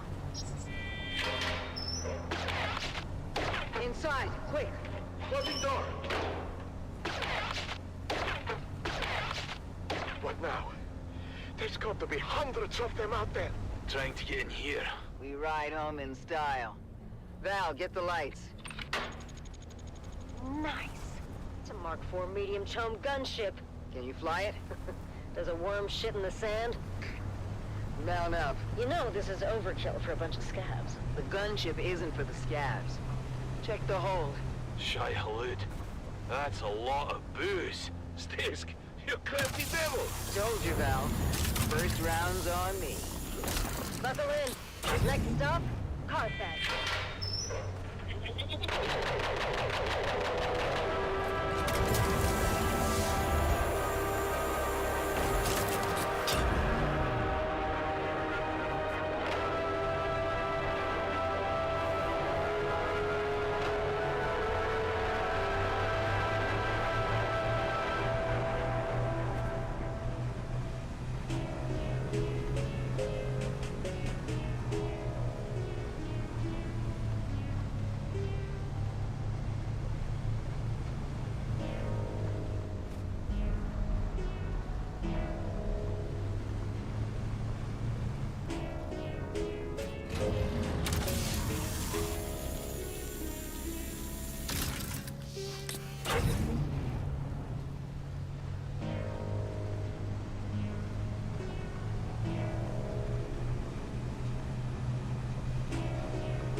This is Dune man Keith Villari, reminding you to ground yourself and your equipment when a sandstorm is reported. My crew kept working through the first and second warnings until static electricity shorted out our transmitter. As a result, We missed the warning, telling us the storm was bedding down on our position. Aye. Many widows were made that day. Be profitable. Be safe.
Sector weather alert. A large sandstorm is approaching. Legendary spice harvester. It seems there is more to fear on the deep than monstrous worms and deadly storms. Sometimes, death comes in the guise of those you trust the most. Join us on our continued search for the truth behind the disappearance of Chief Jarek Thorne. It's Death on the Titan, Episode 2, Web of Fear. Crew Chief Jarek Thorne died under questionable circumstances following a heated argument with deckhand Rico Marr. And while searching Rico's locker, Captain Noah discovered a coded message from Atreides intelligence addressed to the dead crew chief. I started the day by reviewing the recording of Captain Noah's Sector weather alert. A large sandstorm is approaching. Rico, now why don't you come clean? We found the Mimic film in your locker. How did it get there? Look, you can tell me. Or you can wait until whatever hatchet man the Spice Miners Guild is sending. And you know what his job is gonna be. Solve Chief Thorne's murder. No, you idiot. Chief Thorne's death is the least of it. The man the Guild sends is here to get the spice flowing again. And that won't happen until the crew settles. It won't? No, fortunately for you. Chief Thorne was well liked. The crew was out for blood. I suppose the easiest thing for me to do would be to hand you over. Let the crew tear you apart. Throw the pieces overboard. I don't know anything about any Sector weather alert. A large sandstorm is approaching. I need more from you, Rico. How did you know about the message, and who ordered you to steal it? No. Why would I risk everything for some stupid message? Yes, Thorne and I fought. But that doesn't mean I killed him. Rico was adamant that he spent the night of Thorne's murder alone. Since when fuel cell has become so rare? That is, Until a witness came forward saying otherwise. Sorry, Captain, I did remember him first, but I did see Rico that time. You saw him? Where? Slipping into the Shigawa hut. Okay, I was there. I saw the message come in and I took it. But I didn't kill Thorn. It was at this point I arrived on the Titan and witnessed the following. Why did you take the message? I thought it might give me some dirt on Thorn. Something I could use against him. He was threatening to ruin my life. Give me your hand, Rico. Sir? Your hand, son. Place it flat on the table. Like this. Sector weather alert. A large sandstorm is approaching. Your hand. And if you ever want to have relations with it again, it's time to start talking. Or I could just twist. No further application of pressure was necessary, as Rico Ma finally confessed.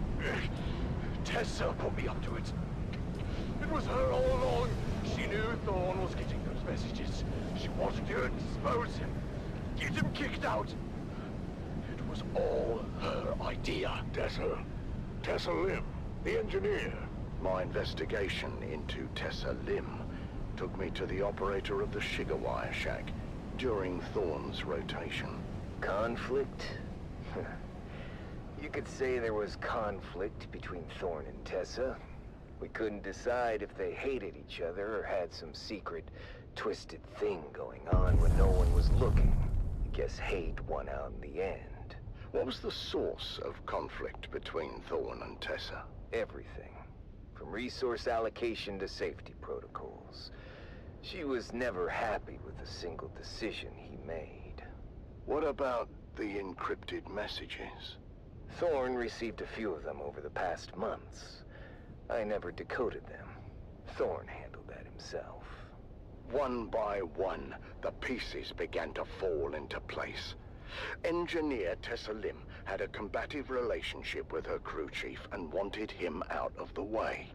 But I knew there had to be more to it. And to discover what that was, I would have to go to the source. Thank you for cooperating, Tessa. Oh, what choice do I have? None. Tell me about Thorn. Thorn was a special kind of incompetent. The dangerous kind. In spite of what you think, it wasn't personal. His bad decisions put our lives at risk. He was well regarded by the crew. Big whoop. So he was popular. Doesn't mean he was good at his job. How does Rico fit into it? I never told Rico to steal anything, but I knew Thorn was receiving those messages on the down low. And when Rico came back with his face busted in, maybe I put the idea in his head. To steal the message? Yeah, but if anyone needs to be investigated here, it's Lena Orlov. Her and Thorn had something going on. Interesting. I've heard from others that you and Thorn had something going on. Don't make me throw up. Jarek Thorn makes the Harkonnen look attractive by comparison. Tell me about Orlov. To start with, Rico sleeps in a bunk. Thorn has a cabin with a door. So? So, unless Orlov can see through wood, how could she know that Rico was in Thorn's quarters that night? She must have been there, right? Inside Thorn's cabin.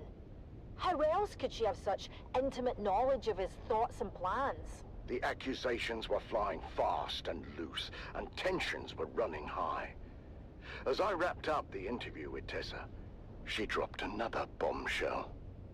And if Rico was supposed to be in the Shigawa shack alone that night, where was Jeb, our trusted operator?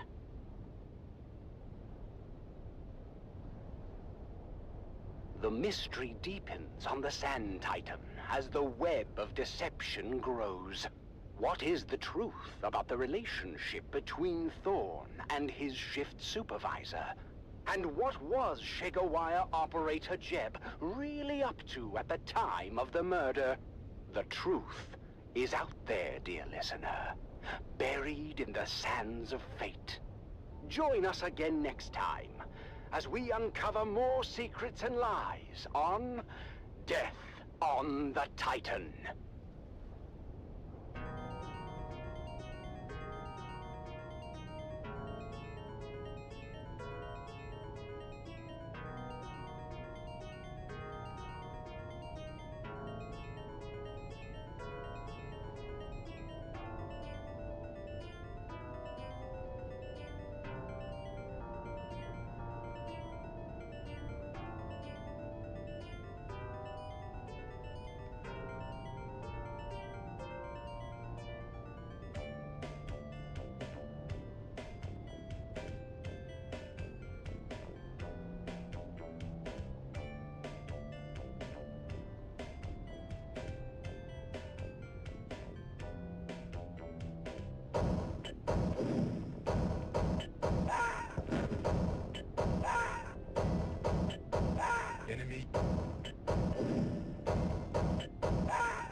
Acknowledge.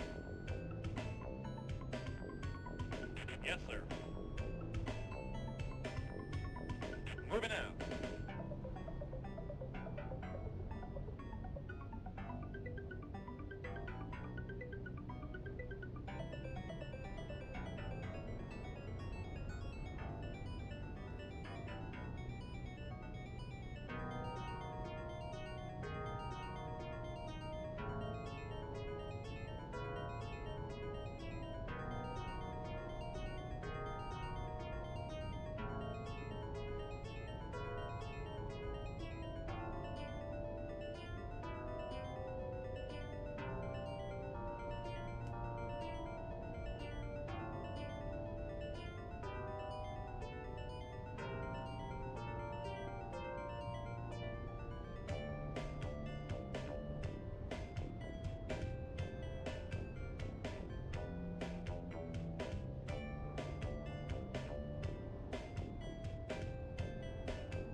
Enemy.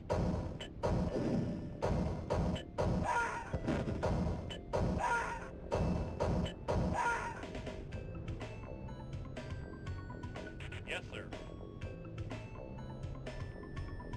Acknowledge. Yes, sir. Moving out.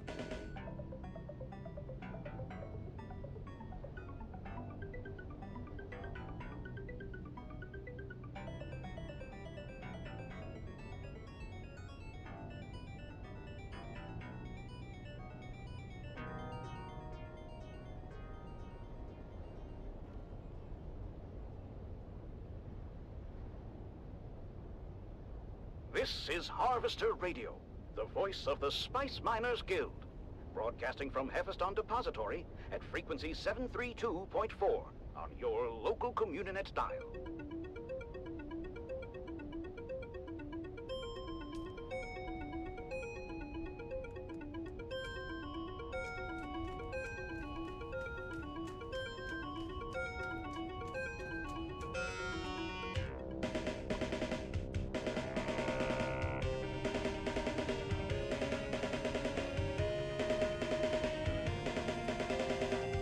Dune, the battle for Arrakis.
Why is it not updating?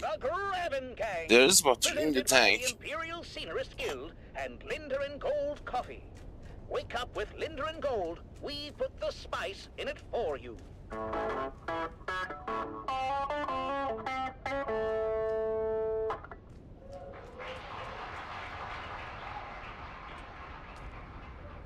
The Grabbin' Gang was recorded before a live studio audience. Another day, another song.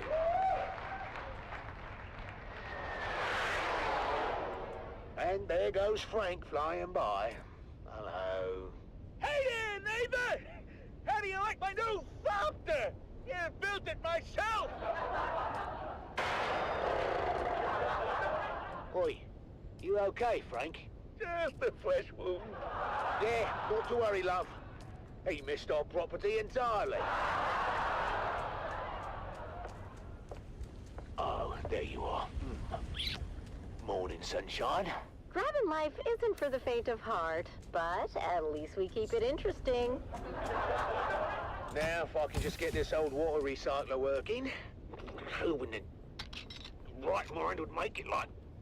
Oh, come on. Oh, fantastic. Oh, the screws are made out of Swiss cheese. Now, that's quality work here, boys. Yeah, lovely. Oh, you... Patient son of a nightmare. That thing's older than your jokes. Give it up already. No. Don't you listen to her, Betty. Who's Betty? What? The water recycler, of course. At least we know who we're burying when she conks out for the last time. Yeah, right. Yeah, almost got it.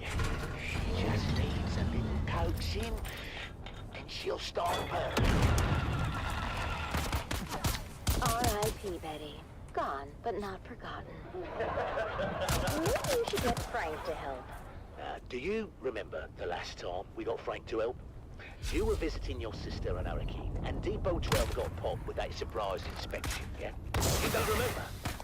The man who did my hair was 3 centimeters on a Guild Rex. Oh, now I remember. You were kinda shaggy, Dove. I had no choice. I needed it cut. And I told you to wait until I got home. I don't know why you would ever go to Frank. I look like a bloody Harkonnen for weeks, love.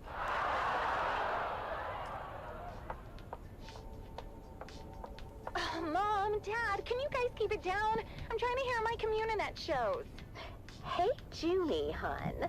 Maybe you can do that outside and keep an ear open for one sign. You know, sandworm activity's up 9,000% since that bastard Zantara took out the shield wall.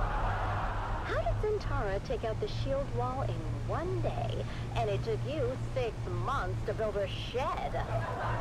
Don't you compare me to that outlaw? No, trust me. I've seen his build.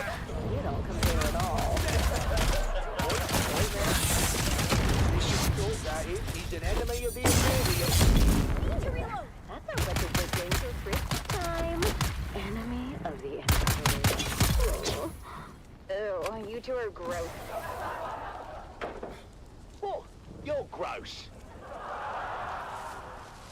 Dove. What? Have you seen her bedroom?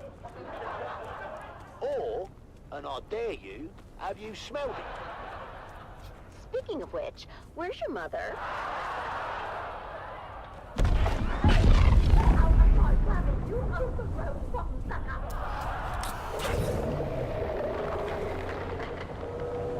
Mum, what are you doing? I'm teaching this thing some manners. Oh, it's a sandworm, not a stray bat. Oh, well, that one had spunk. Ah, lucky. Why do we have to live with the worms? I can take anything, Arrakis, but enough with the worms already. You heard what the science man said about our gravity, yeah? To the worms, we're like a highway through the rock. But he also said they come through so fast, they don't even notice us. We should charge them a toll. 5 Solari per trip. Then we could finally get a new ground car. Hey? And I wouldn't have to run so fast between Rock Islands.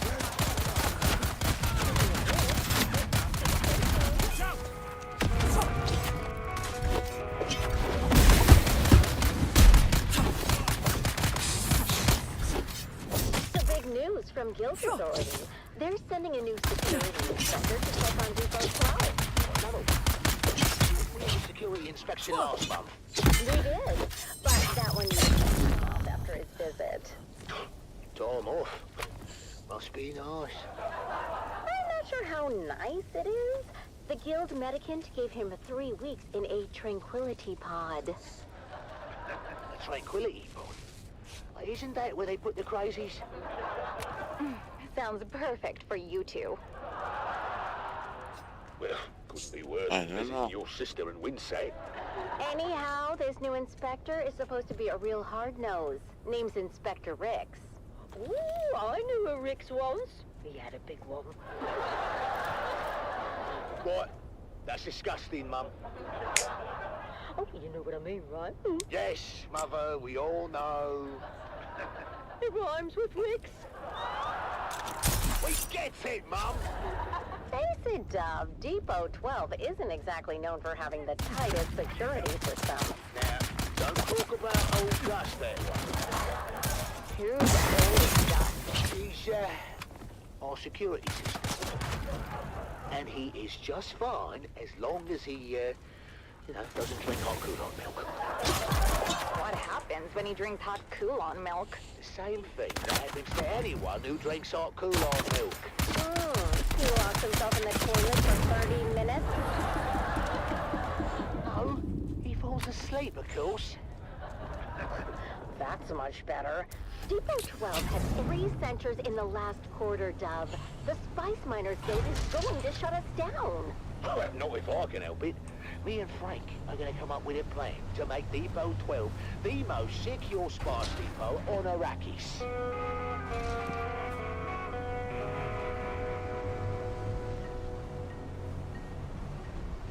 Relax, huh? He's got us covered.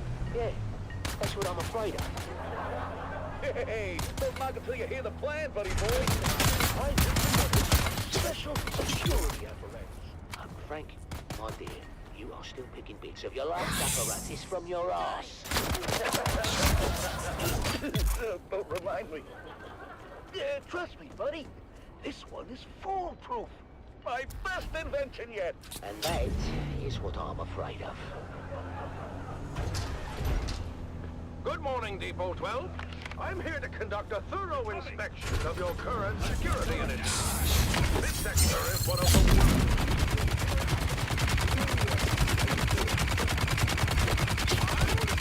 Blame goes, Dune man.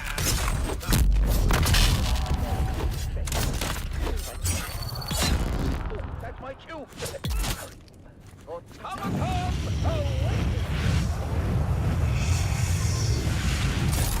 Am I looking at? my new sentry automaton.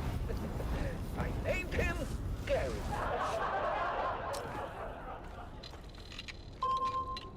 He's scanning for intruders now. Is he? Don't worry. He's all clockwork. No Butlerian proscriptions broken here.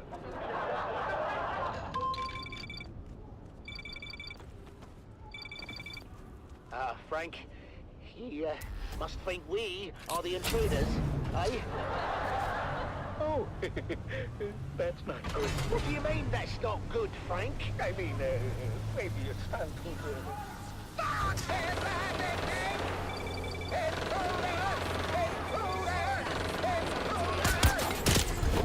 Uh-oh.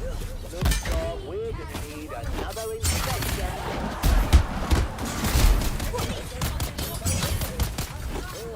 Another day.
Ah, bastards blocked this place.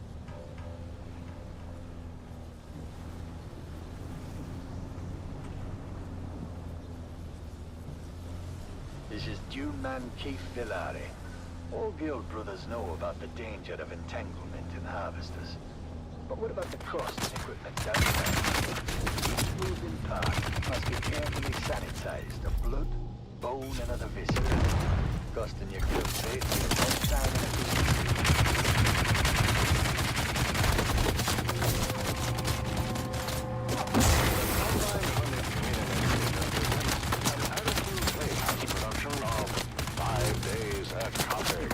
Brought to you by the generous patronage of the Padishah Emperor and the tireless support of the Spice Miners Fellowship and the Leisure Committee.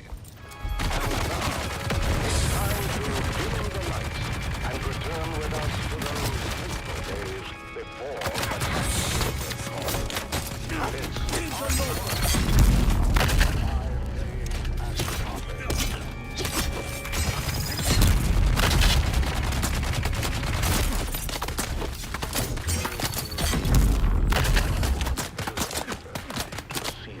And testimonies of those who survived the Garthak incident.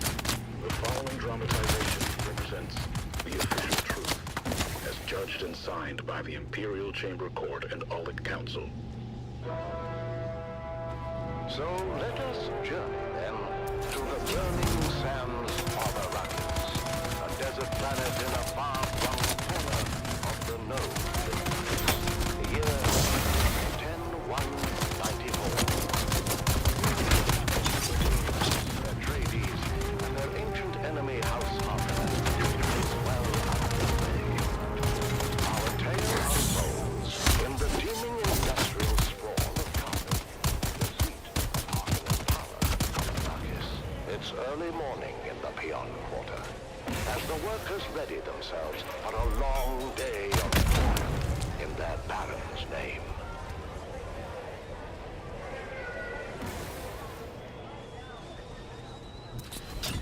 Come to tea, Devan.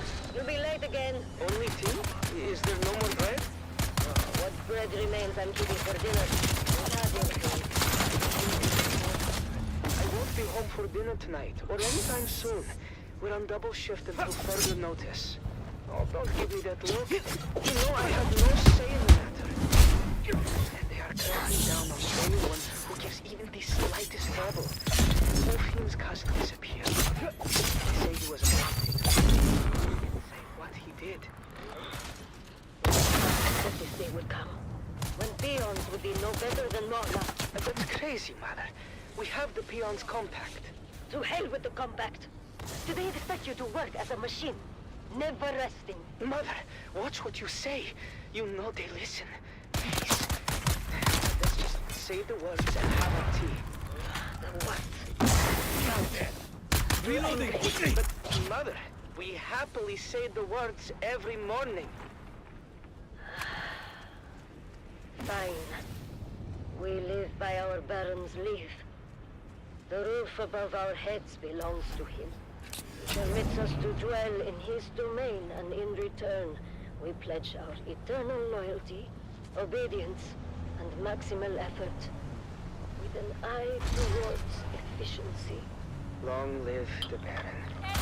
Sorry, Mother, but if you must blame someone, blame Zantara. His most recent attack destroyed our last phased ion refinery in the northern precinct. Fremen bastard. Hey! Your father has Fremen blood on his mother's side. What happened to them? I say good riddance. It's set kind of Don't be a fool, Devan. Those are all Imperial lies. It's well known that the Ikwan Bedouin remove the blood of their dead to make water. Mother. Open your eyes, my son! I wasn't going to tell you, but thanks to your Fremen hero, we're test firing a long throw Cutter-A auger today with an ungraded barrel. Is that dangerous? Only if the phase differential is off by more than 0.0003. Why are they making you do this? Because, Mother, Zantara destroyed the last facility that made and tested precision raspberries. No, no, no! I've got to go. Be careful, Devon. Getting very bad. The shadow is already upon us.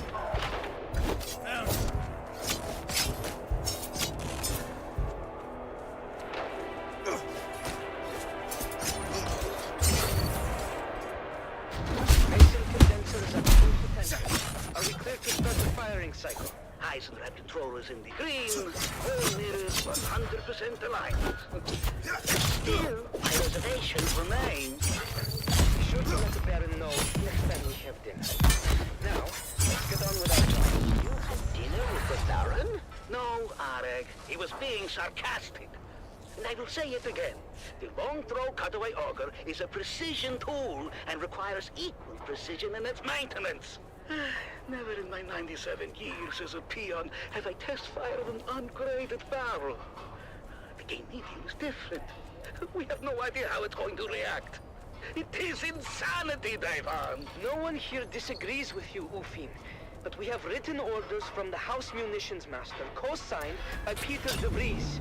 They need this laser auger online yesterday. Ah, because there is no risk to them.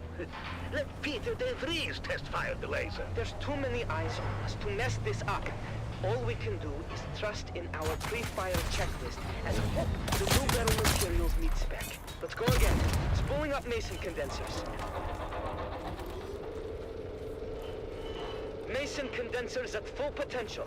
Are we clear to start the firing cycle? Eyes and red controllers in the green. All mirrors, 100% alignment.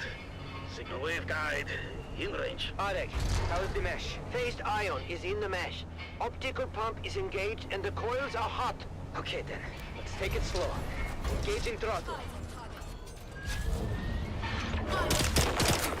Shut it down! Shut it down! Arek! Thanks! Submerging coils in 3, 2, coil submerge! What have we done?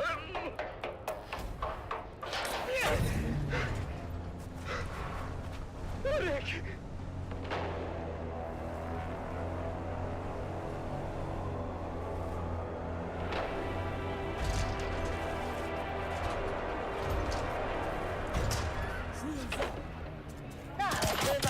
Come, have some food.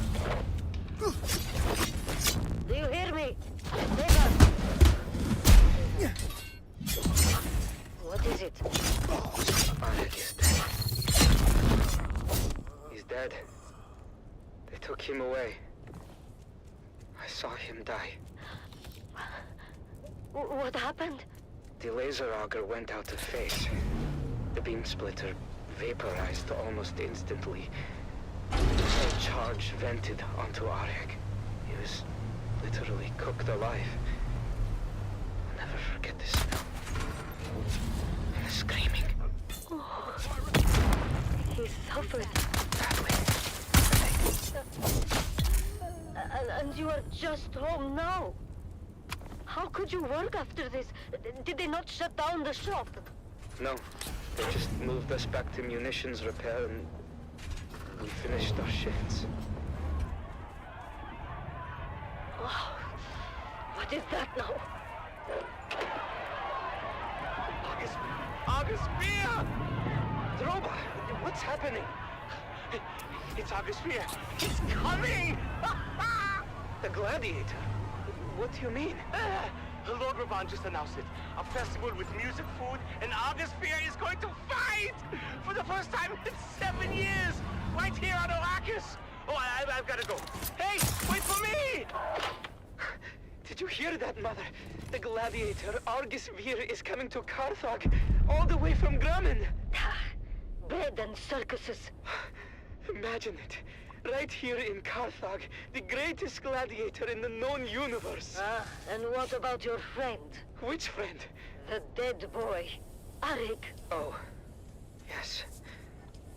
Poor Arek. Yes, poor Arek. He would have loved to see Argus Vir.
You're listening to Harvester Radio, home of the Daily Motivational, with Master Inspirator Jovian Huss.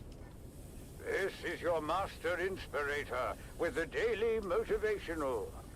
Today we must work hard, in silence, and let productivity be our cry.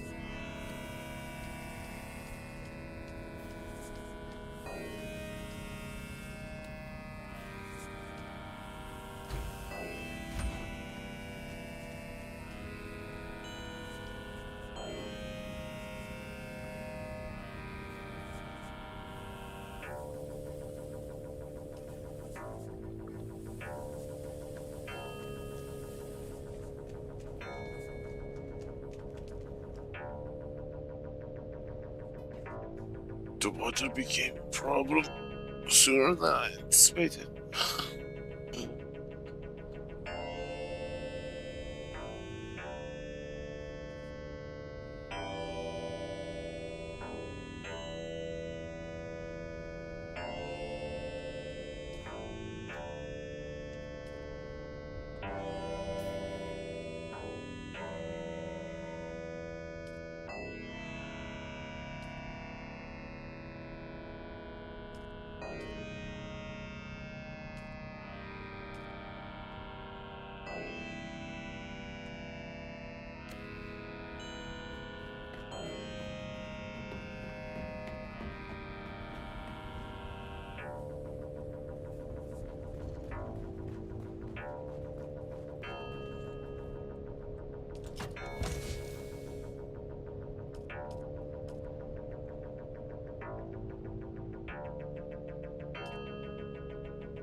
I need spice. I am out of residue. God.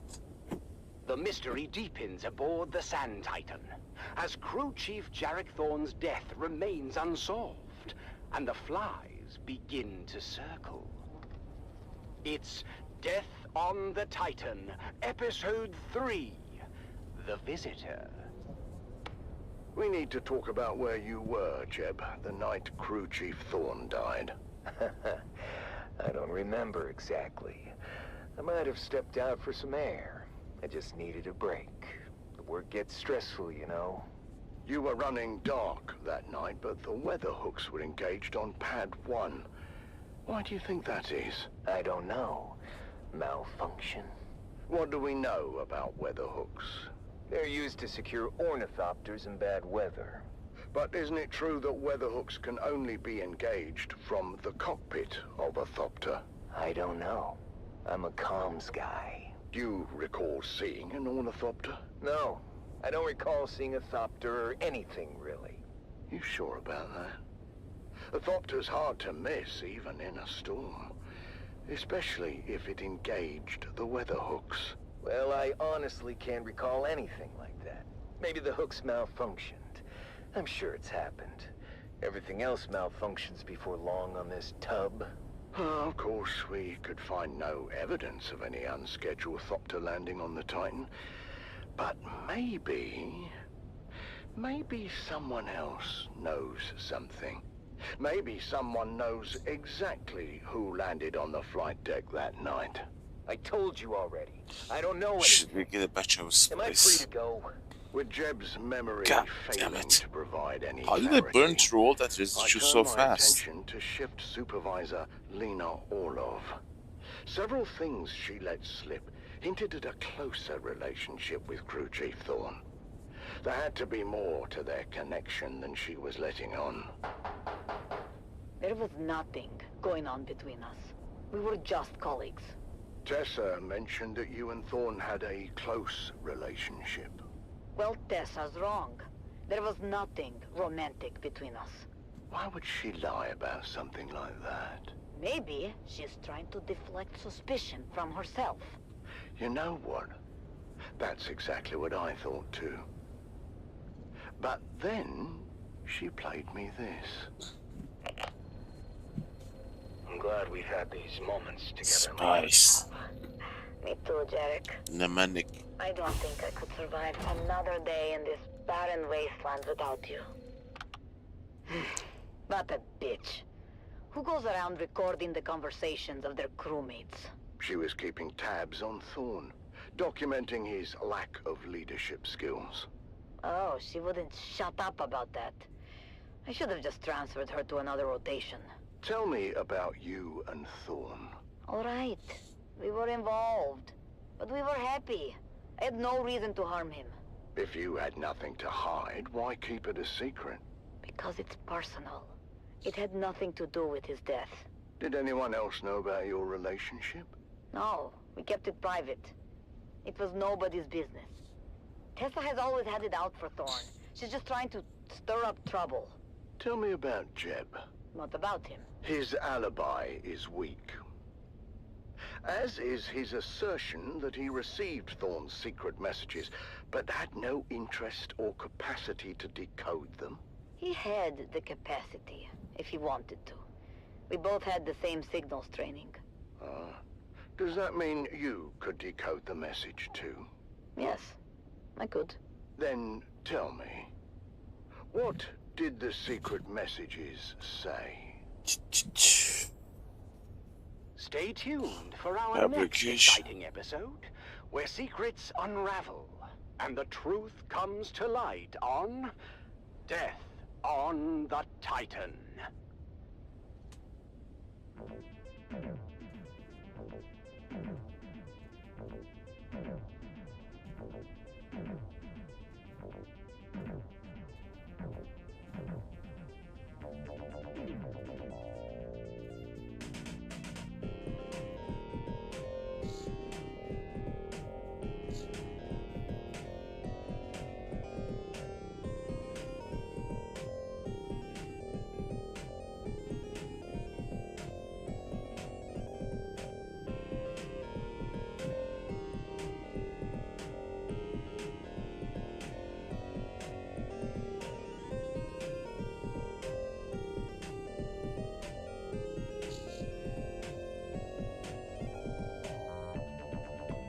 We could go for a slice.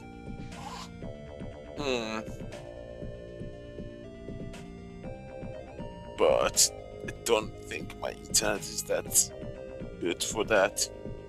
You know, there are some stutters here and there.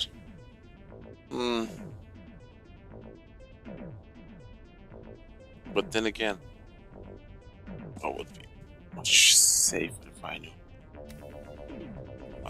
my max power.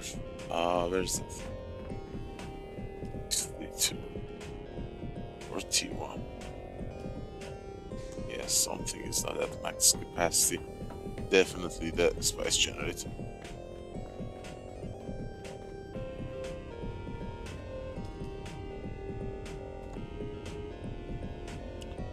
Oh, right. The goddamn normal one. What is the powers? How much power extra you have? No, you don't have any extra. 150, that's 300, 4 of them 600. We make craft, build. This is your master inspirator with the daily motivational. Today, we must remember, difficult doesn't mean impossible. It simply means we must work harder.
Harvester Radio, the voice of the Spice Miners Guild, broadcasting to you live from our studio home at Hephaestus Depository. Next on Harvester Radio, it's Point Counterpoint with Cato Cricks. But first, a word from our safety warden. This is Dune Man Keith Villari, reminding you to clear the area at first sign of a pre-spice mass. My crew wanted the bonus for a full factory load, and chose to linger even after our deep sand probes detected rising temperatures. We managed to get the carry-all away before the catastrophic spice blow, but our ground teams weren't so lucky. Now our big bonus will be divided amongst their widows. Be profitable. Be safe. And now it's time for Point Counterpoint with your host, Cato Cricks.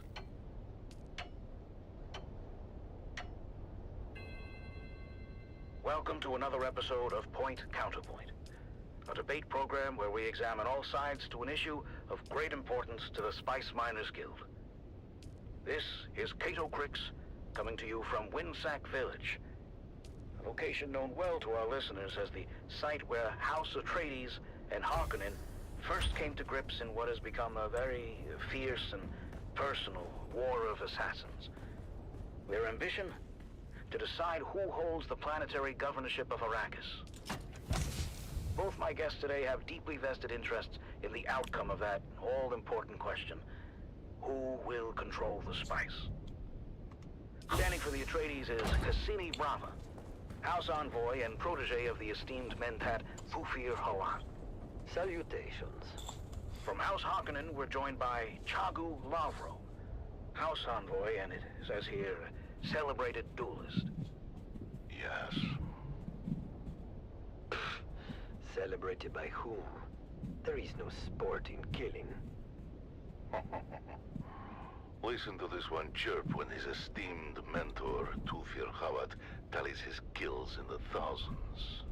It is true, but Harkonnen pigs do not count, so the real tally is much lower. Gentlemen, please. Once again, we see the fabled Atreides hypocrisy in action. Another ancient Greek tradition revived by your Duke. Gentlemen, I'll remind you that the very reason we agreed on Winsack as a venue is that it is neutral ground. All canly sanctioned hostilities must cease within village boundaries by imperial decree. I'm afraid our hostilities go far beyond canly or any sanction, but I submit to your request. You have my pledge not to gut him until we are in the open desert. I love this. Let's get to the issues. In the past, the planetary governor of Arrakis, previously the Baron Harkonnen, has been the sole authority over all legal spice mining operations. The Baron dictated all guild planning from the setting of quotas to crew tasking, which of course is the designation of which crews and equipment would be assigned to which spice fields, some being richer and more dangerous than others. That is correct. But now that governorship is contested, and while your obligation to fulfill the Emperor's spice requirements must still be met, your two houses find yourselves in competition for your share of the Miners Guild workforce. The Dune men cannot hunt spice for both of us. They must decide which house to support. Of course, the only sensible answer is Atreides. And now here's where things get interesting. I think it's no secret at this point that the Harkonnen strategy on this front has been to engage and incentivize guild leadership in their pursuit to secure the lion's share of crew tasking. Yes, it's called bribery. An effective strategy, if we're being honest. Whereas House Atreides has employed an entirely different approach and appealed directly to the guild brothers themselves. The heart of the Spice Miners Guild is and always will be the Dune men. The sun-mad daredevils who risk their lives so that we may travel the stars in safety. Isn't it about time someone in power cared about theirs? Well, in fact, Duke Leto has put forward plans for increased safety standards, shorter rotations, and improved danger pay. Plans that have been met with overwhelming favor from the guild body, I may add. And overwhelming irritation from guild leadership. Indeed. The house is greatly divided over the matter. So my first question is to you, Chagu Lavro. How does your house justify its approach? It's the way of things, Cato. We are all subject to a hierarchy that shapes our lives. When the Emperor declares that there will be a war for Arrakis fief, do we agree? Fuck no. Arrakis was ours. We made every quota, fulfilled every obligation in good faith. Good faith. Two words never before said in relation to a Harkonnen. As I was saying, Kato, we are all subject to a hierarchy that shapes our lives. And at the top of our hierarchy is the Golden Lion Throne. So, if it is the will of the Emperor that there shall be war for Arrakis, there is going to be war for Arrakis. To challenge that authority is to challenge the very structure that holds civilization together. Are you coming to a point anytime soon? Or must we settle for the one on top of your head? Oh. You cannot bait me, little swordsman. Your time will come. Our point is that we believe every organization from the Imperium itself to the Spice Miners Guild is structured in hierarchy. And we believe that the authority to decide workforce tasking should rest with the duly appointed administrators at the top of that hierarchy. And how have you engaged with the duly appointed administrators? Well, we have established a large bonus pool that they are free to expend however they wish. Unlike the Atreides, we would not be so presumptive as to tell them how to manage their own guild. What he's saying, for those without the ability to speak bullshit, is that the Harkonnen have dumped a freighter of Solari on the guild management to ensure they receive the lion's share of crew tasking. Who is speaking bullshit? For those without the ability to speak bullshit. We do not so cool. where it goes. Because you know where it goes. Into the pockets of your duly appointed administrators. Fool. It's called investing in leadership. Counterpoint to House Atreides. Why should the Dune men want to work for you? Because we understand the strength of the guild rests in the backs of the spice miners themselves. And while the flow of spice must not be impeded, its pursuit should not come at the expense of those risking their lives to harvest it. But how can we satisfy the ever-increasing quotas with shorter crew rotations and increased emphasis on safety? The only reason these outrageous quotas exist is because the Harkonnen sabotaged the Windsack refinery and crippled the planetary spice output for a full quarter. Lies. You know very well who destroyed the refinery. I believe the finding of your duly appointed judge of the change is that House Harkonnen was entirely responsible. In fact, I believe your Baron was charged with making up the spice shortfall. Bullshit. Fenring has an axe to grind with House Harkonnen. Who doesn't? But we can't go around challenging the hierarchy, can we? The very structure that holds our civilization together. I've had enough of your barking Atreides dog. Should we see if you can bite? Anytime, anywhere. Neutral ground, gentlemen. Neutral ground. Let's take this outside, shall we? This has been another episode of Point Counterpoint. I want to thank my guests, Cassini Brava of House Atreides and Chagu Lavro of House Harkonnen. I suppose we should be thankful we made it this far. Now, this is Cato Crix, signing off until next time. Would someone call the fucking Sardaukar already?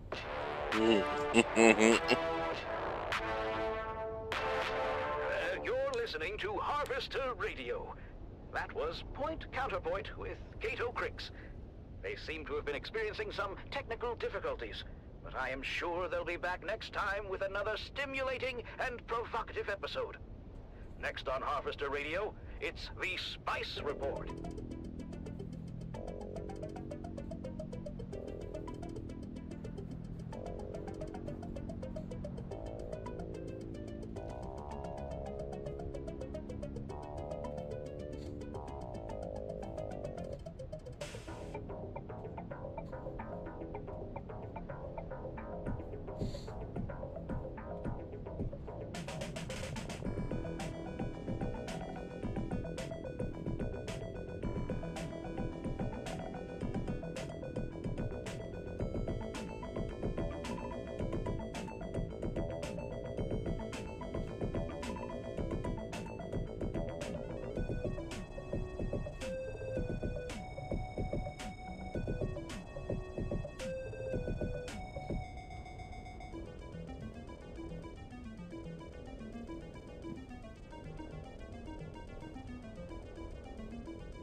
What was that?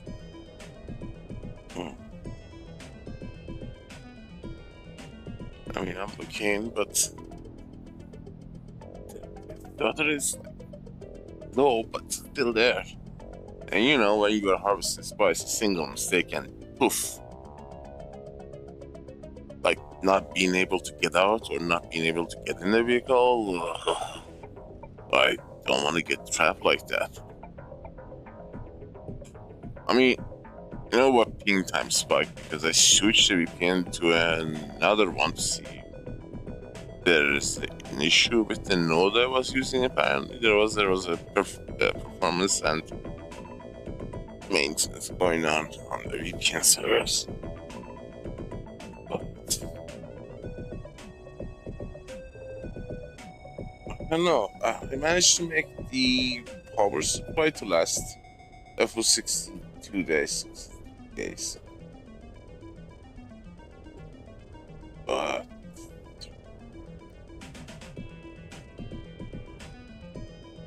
yeah, or a few 7, so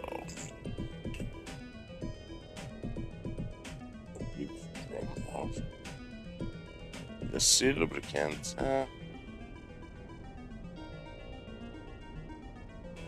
Water for that. This is your master inspirator with the daily motivation. Aluminium and aluminium refining sucks the water out of your system so fast. It's like being spilled to the sand.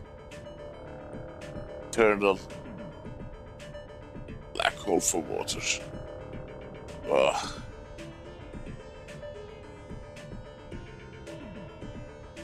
But my water infrastructure is not that powerful yet. I mean, it kinda is there, but useful.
But I'm testing background apps and the MicroStudy is there. Especially when you need like a goddamn gigabyte job toward getting the browser. I think I've got that caught. My voice is going loop. So I don't kinda want to do the recollection missions either because they also are ping sensitive. Remember, I could not, you know, power up. Production of 5 Days at Carthage. Brought to you by the generous patronage of the Padishah Emperor and the tireless support of the Spice Miners Fellowship and Leisure Committee. And now, it's time to dim the lights and return with us to those fateful days before catastrophe came calling. It's part 3 of 5 Days at Carthage.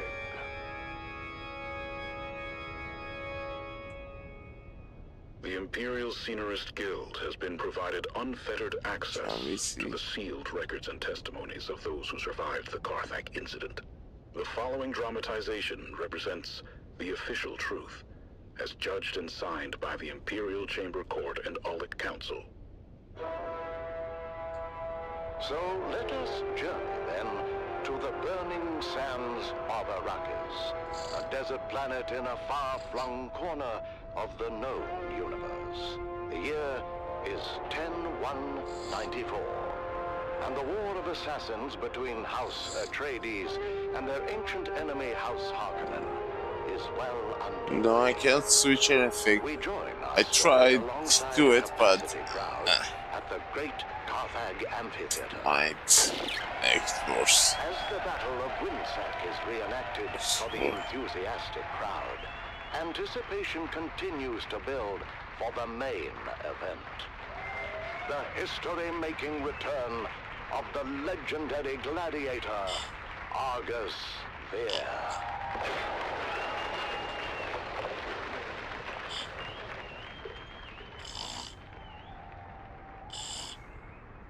Do you hear them, Argus? All of that for you. Do not overfill my ears with honey, old dog. I hear the crowd well enough. I also hear the sound and fury of Laskan fire. The Battle of Winsack, I believe. You know how the Harkonnen love their reenactments. Never heard of any bloody Winsack. A local engagement of some import. The exact details elude me, but I gather it didn't end well for the Harkonnens. Why celebrate it then? I'm told there is some disagreement on the specifics of how the battle concluded, and who, in fact, was responsible for the rather costly destruction of a Spice Guild facility situated there. The Harkonnens, no doubt. I believe the Baron would claim otherwise. He would, wouldn't he? Where is my damned spice? The skin on my legs feel as if it's both swelling and tightening at the same time. The pressure's building. Oh, where's my damned spice? That Harkonnen bootlick should be here by now. There he is. Control yourself, Argus. And do keep in mind we are here at their sufferance. Now, enough of your prattling, Page. You're beginning to sound like my sixth wife. Damn her eyes. Oh, hello. You're not Vestari? No, Vestari had to attend a pressing matter. I am here in his stead. What could be more pressing than my bloody spice? My legs feel as if they're about to burst and shower the room with gore. I have your spice. As requested, a 7% solution of melange, elaka oil, and Karana brandy. Did you mix it yourself? Who the devil cares? Give it here! No,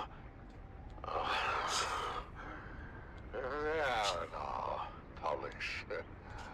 Go easy on the lad. I'm in no rush to be anywhere, and I wish to enjoy a nice day in the country. He'll sleep for a while now. The battle is still hours away. I know it looks bad. We're mostly retired these days, but when the Baron calls, Argus can never refuse. I'm afraid his vanity wouldn't allow it. I grew up listening to Argus Veer on the Communinet. My father said he was the greatest gladiator in the known universe. Unfortunately, maintaining a reputation as the greatest gladiator in the known universe comes at heavy cost. By now, Argus has had every major organ slashed, crushed, or punctured. Every bone broken multiple times. He's had so many parts rebuilt, replaced, or regrown completely over the years, the Beni Tlilax will no longer guarantee their work. They say he shouldn't even be alive. I had no idea. No one does. As I said before, his vanity would never allow it. Still, the chronic pain he endures on a daily basis would drive most men to self-annihilation. But Argus Veer will never willingly die. His vanity would never allow it. And with that, the Battle of Winsack is litigated once again. The crowd making plain their love for the Baron's men, in spite of the long shadow cast by the outcome of that very battle. Everyone knows the Atreides were responsible for Winsack. That much has never been in doubt. Okay. House Harkonnen was punished because your Oh. big-headed cousin Glossu No other destroyed choice. the moonfish industry on Caladan. I've heard that before, and it's ridiculous. What could fish halfway across the universe possibly have to do with Winsack? Let me ask you this, dear. Who spearheaded the Imperial investigation into the destruction at Winsack? Your boss, Hasamir Fenring. Everyone knows this. Oh, I wonder if that's the same Hasamir Fenring that was heavily invested in the moonfish industry. I hear that Fenring lost over a third of his fortune when the industry collapsed. Can you imagine? The bastard. Who? Fenring or your lunk-headed cousin? The Count bleeds our house dry with massive debt for a facility we didn't even destroy. You know I love you and your whole eccentric family, dearest. But if someone deliberately reduced our holdings by a third... I would skin them alive, of course. Spoken like a true Harkonnen. Would you deny Count Fenring the same accommodation? As much as the Baron bemoans it, I doubt House Harkonnen is substantively injured in anything other than pride. But enough of this. Are the girls ready? The streets are filled with revelers, and I'm not going to be late again. It erodes my authority, and I resent it. Girls! What? How dare you address your mother that way, as if you were speaking to common Mara? Try again. Yes, Mother? Ah, you all look so lovely. It's a shame Feyd-Rautha won't be there to see you. What? What do you mean he won't be there? I heard over the steward comms. It seems Feyd and some of the cousins were readying to attend the arena when a contest of boasting broke out. Of course, it wasn't long before an impromptu hunting party formed, and the group found themselves on a highliner bound for Rosek. Rosek? I'm not going. Me neither. You're dressed, you're going. Consider it your sole familial obligation. I had those dresses brought in from Chusik at great expense. You will be seen in them. Not by Feyd-Rautha, and he's the only one we care about. Feyd is the premier get as far as eligible bachelors are concerned, darling. Who puts that nonsense in their heads, hmm? It's true. Ever since the Atreides girl humiliated him at Arsent, Feyd has been actively receiving suitors. Whores, you mean? Oh, you're fooling yourselves, girls. All of you. You haven't the slightest chance with Feyd-Rautha. No. His mate will be selected for political advantage above all, and we offer none. Mother! I know you think me cruel, but it's the truth. Saved by a knock at the door. Grim tidings, High Prefect. Girls, out. You stay, darling. Davros, report. We're getting calls from all wards, sir. Somehow, a sizable supply of alcohol has made it through the security zone and is being distributed throughout the city. Throughout the city? Drunken debauchery reported in all wards, sir. We're shutting down pores as fast as we can, but we can't keep up. I told them this would happen. You can't drive the workers harder and harder and take away their outlets at the same time. The pressure can only build so much before it explodes. So what do we do, sir? What do? We do nothing. Perhaps the alcohol is a gift. Perhaps the crowds will have a riotous good time and wear themselves out before we see any proper unrest. What is your read on the crowd's temper, Davros? Happy, sir. Excited for the most part. Excited for Argus Veer, that is. If there's one clever move Lord Raban has made in recent memory, darling, it's delivering the great gladiator. I thought the old hedgehog was retired. He is, but Glossu had nothing to do with it. Argus Feared is here at the Baron's request. Well, it doesn't matter who brought him. What matters is that he's here. I shudder to think about how the crowd might respond were they denied their spectacle. Well, we'll all be denied, sir, if we don't get going. Your ground car awaits. Vastari! What happened to Valentin? Oh, I know I'm late with your spies, but it's been insane up top. The crowd's worked up as I have never seen. Oh my. Argus. Yeah, well, better wake him already. He's up next. I think that might be a problem. I can get a bucket of water or something. We're going to need more than a bucket of water, I'm afraid. Argus Fear is dead.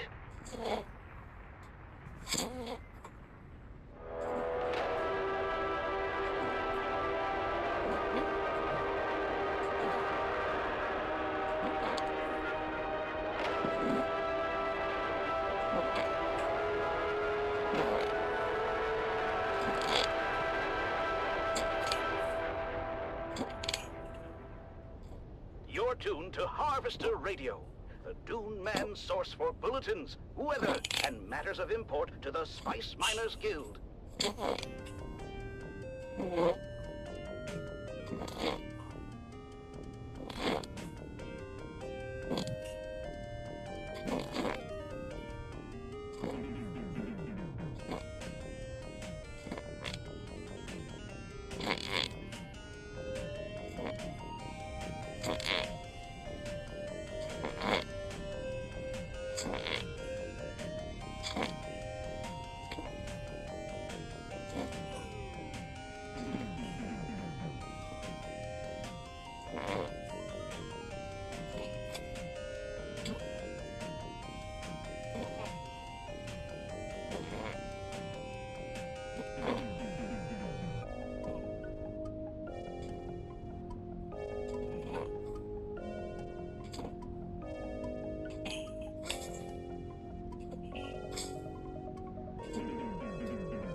It's the Grabbin' Gang, presented by the Imperial Scenarist Guild and Linder and Gold Coffee. Wake up with Linder and Gold. We put the spice in it for you.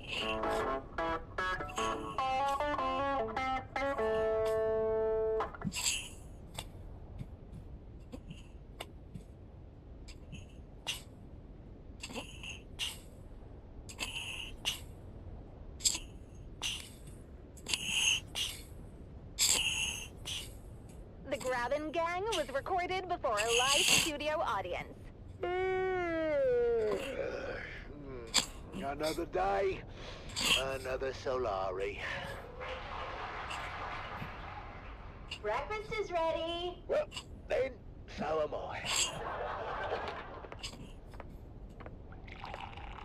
Good morning, love. It's a great morning, sunshine, especially since we're starting the day with Lindarin Gold Coffee. You know, they put the spice in it for us. Thank you, Lindarin Gold. Good morning, Mom and Dad. Canute asked me to go to the festival with him. Wait, which one is Canute? The one who dresses like a Kirab? No, that's Faisal. Canute is the one with the, you know... You know, the father is of the Siege persuasion. Oh, the Fremen half-breed. Dad, stop being horrible. They're called Town Fremen, and they separated from their Siege brethren generations ago. Oh, that's great. And now you're going to the festival together. Enchanted. I'm forcing Canute to go and have a good time. Forcing him? Why? He's been mopey ever since the Fremen disappeared. I want to lift his spirits. Oh, that's so sweet, honey. Well, you better get used to the idea. I don't think the Fremen are ever coming back. The Emperor made sure of that. Ugh, I've got to go. Bye, Mom. Bye, Nana. What am I, John Slick? What about you, Dove? What about me? Don't be coy. I know you're mad for the festival, especially the spice cake competition. Oh, this is my year, Marika. The golden hat will be mine. Ooh, working on a secret recipe? See, that would be incorrect, my dear, because I am not working on a secret recipe. I am working on the secret recipe. Oh, come on, Dove. You say that every year, and every year Old Man Rashad's spice cake takes the hat. Well, not this year, lovely. I've got a super secret ingredient that's gonna blow the judge's mind. Is it more spice? Because if it isn't more spice, you're wasting a damn time. Shut up, Mum! What's your secret ingredient, Dove? Oh, you know, just a little something I picked up from Frank. He calls it Flavor Enhancer 3000. Frank? Are we talking about the Frank that built a fart filter into his still suit? Look, don't be insensitive.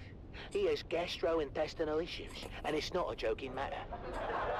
Oh, then you must be talking about the Frank that invented the thumper with a musical accompaniment. Well, I'll have you know that was genius and worked as intended. I mean, unless you stayed around listening too long. Oh, I'm sorry, Dove. I don't think Old Man Rashad has too much to worry about. Maybe you're right. Maybe I should give the flavor enhancer a pass. I told you, dummy! Lost bites every time! Stay out of this, Mum! Come on!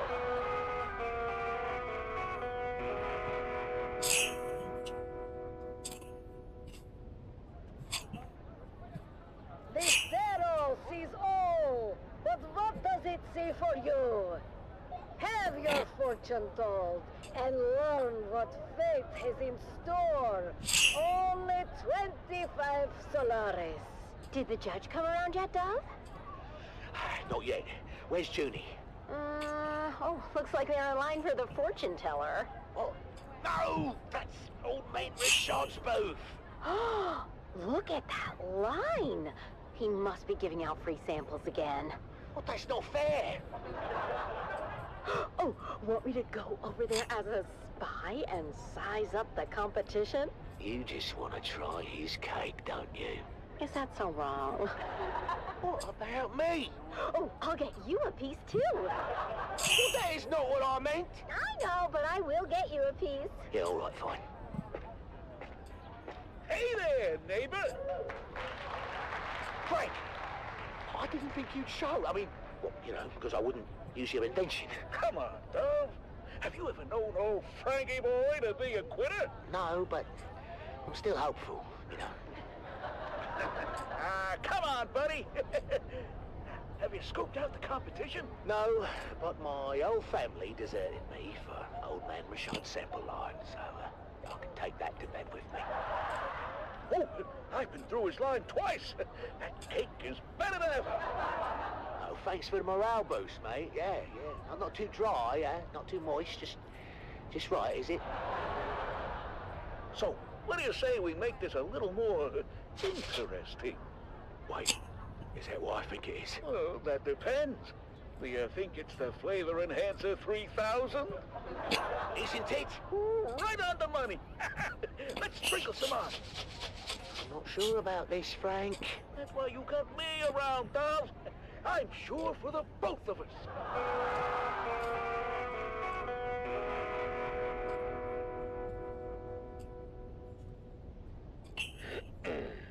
So sorry, honey. For what? I haven't lost yet. It's so cute that you think that. Ladies and gentlemen, it's time to announce the Golden Hat winner for this year's Spice Cake competition. And the winner is Dove Denick of Depot 12. Did he just say Dove Denick of Depot 12? He said Dove Denick of Depot 12. Oh, we did it! We actually bloody did it! Dad, you won! Congratulations, Dove. We're just as shocked as you are. Come around, all. There's enough for everyone to have a taste. The line starts behind my wife right there. And here's some for you, and you, Governor, and a big piece for you because I like the look of your face. One for you, little boy, and your mum. Tell me, Dove, can we know your secret? I don't think it's an overstatement to say your cake achieves new dimensions in flavor. Did you put anything special in the mix this year? Well, it's a lot. Why, yes, your judgeship, he did. In fact, the winning cake was baked with real spice and the Flavor Enhancer 3000. Flavor what now? Flavor Enhancer 3000. A new dimension in flavor, discovered and refined by yours truly, Franklin Munt. I can't believe I'm saying this, Frank, but one of your harebrained inventions finally paid off. Oh my! What was that? You okay, Mr. Judge? Sorry, I don't know what came over me. Frank!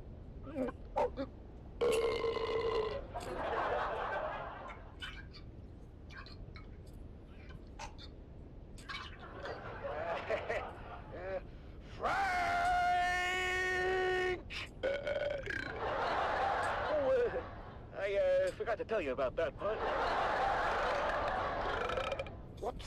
What part, Frank?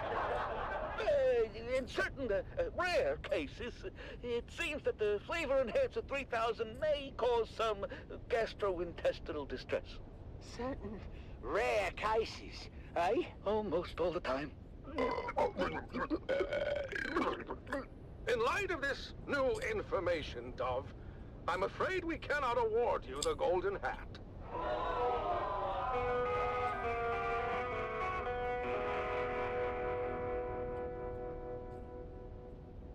Well, we didn't win, but at least we didn't do any permanent damage. Yeah, Dad, that's progress. Well, you know what? All things considered, I think we did pretty good today. Yeah, we did.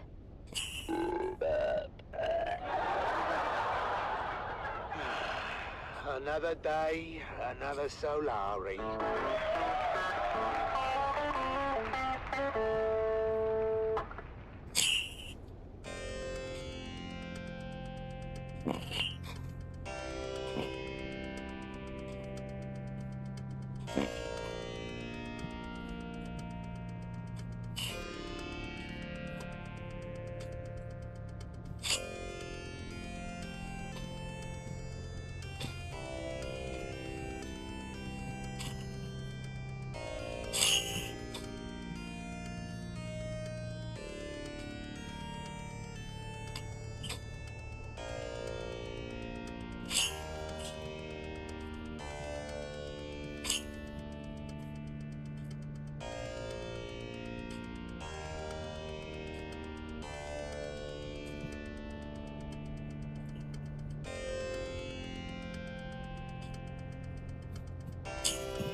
This is Dune Man Keith Villari, reminding you to secure all guild equipment at first worm sign.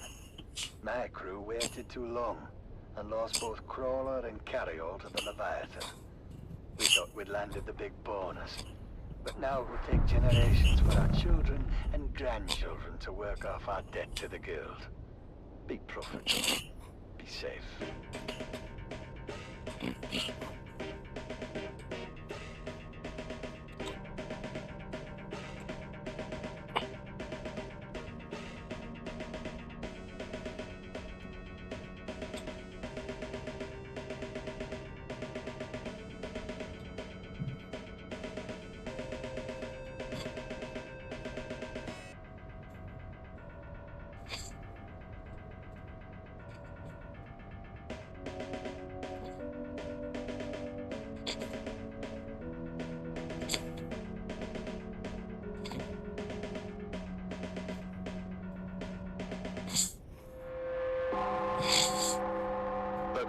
Harnett Communinet Theatre presents an Arakeen Playhouse production of 5 Days at Carthage. Brought to you by the generous patronage of the Padishah Emperor and the tireless support of the Spice Miners Fellowship and Leisure Committee. And now, it's time to dim the lights and return with us to those fateful days before catastrophe came calling. It's part 4 of 5 Days at Carthage.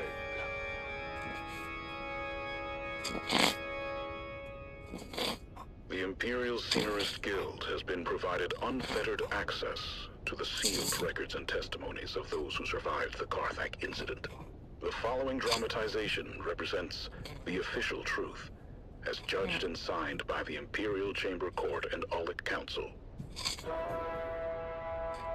So let us journey then to the burning sands of Arrakis, a desert planet in a far-flung corner of the known universe.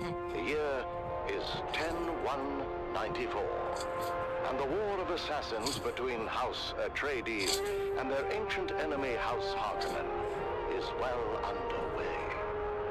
Once again, we join our story in the tunnels below the Great Carthage Amphitheater. After months of being overworked and forbidden from all vice, a massive cargo load of illicit alcohol has found its way into the city and flasks of the anxious capacity crowd. What happened, Val? You've been gone forever. More importantly, is it done? It's done.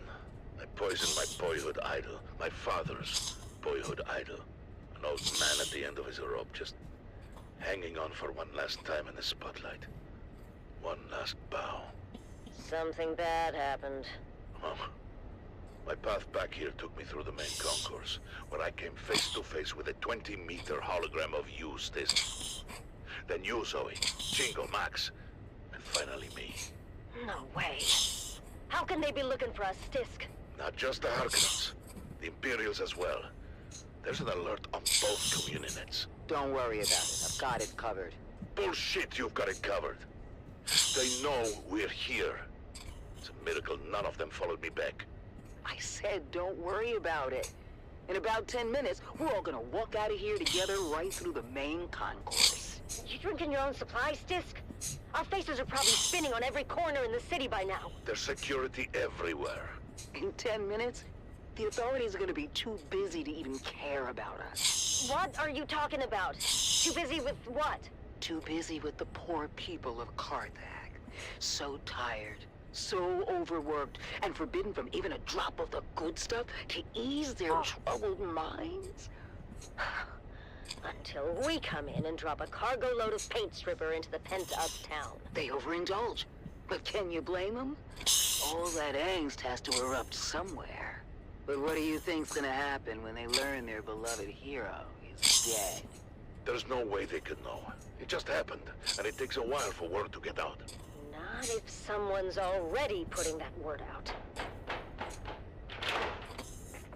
We told everyone, boss. People were beast. And you'd be surprised how fast word spread. They really love this Argus Fear guy. Who is he? I already told you. He's the greatest bloody gladiator in the last 300 years. I don't watch blood sports. I'm more of a Geops guy. I predict a full-blown riot. 10 minutes tops. That's how we're gonna walk out of here. The crowd's all liquored up and pissed off. When they hear Argus Veer is dead, there's gonna be blood in the streets. It'll be impossible to track in the chaos. Oh, not just the crowd is liquored up. How about the whole damn city? But how do they know it's us, Stisk? The vault we hit with the containers of booze?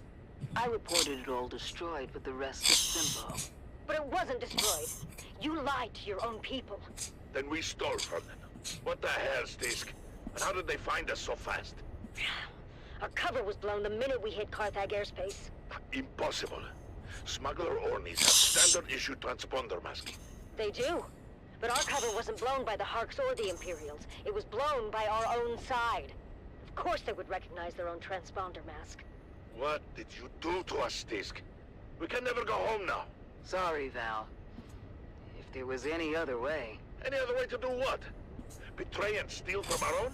She doesn't care about the smugglers, Val. This is all about the Harkonnens. That's right. The Baron and all his spawn can go to hell and take their city with them. Carthag can burn to the ground for all I care. Just like Simpo. Millions could die. Or they could live. If they get out in time. It's more chance than my sister got. What the blazes is the whole of Davros? This ground car hasn't moved in 10 minutes. It's the crowd, sir.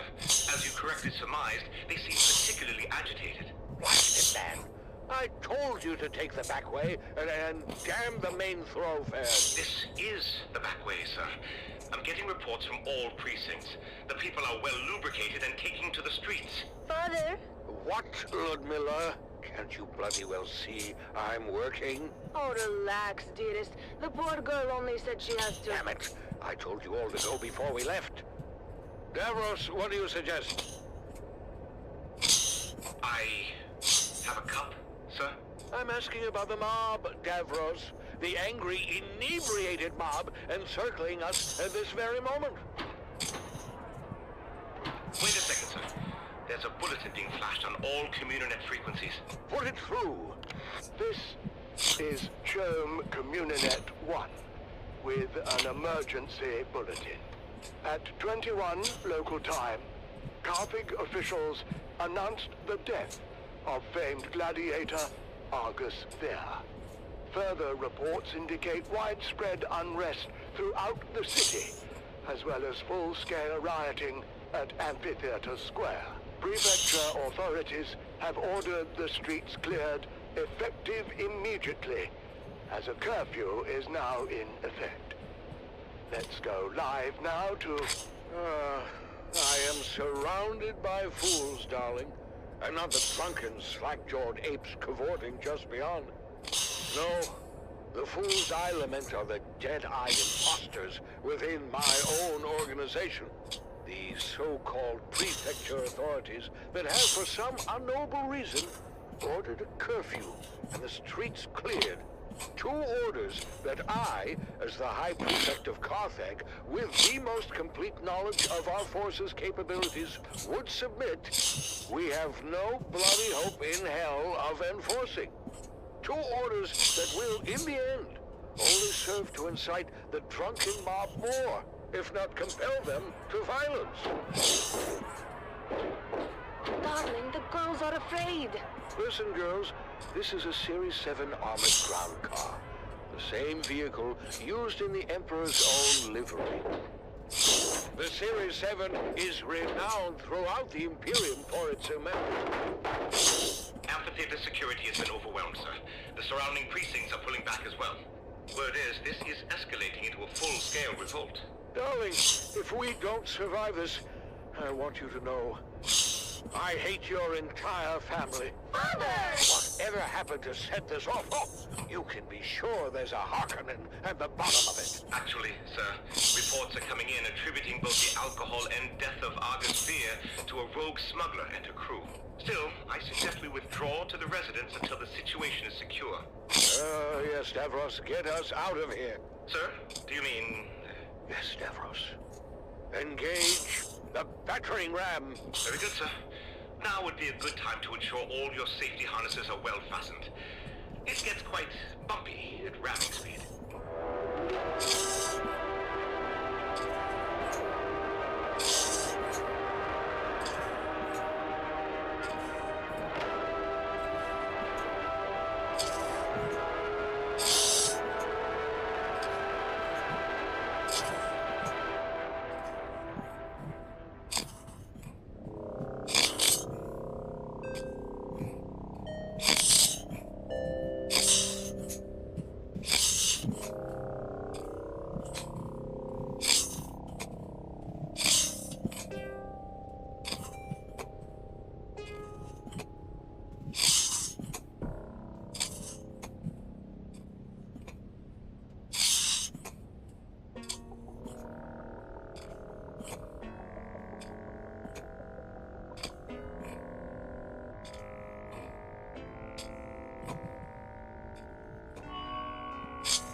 This is your master inspirator with the daily motivational. Today, we must remember when you live with purpose, hard work isn't an option. It's a necessity.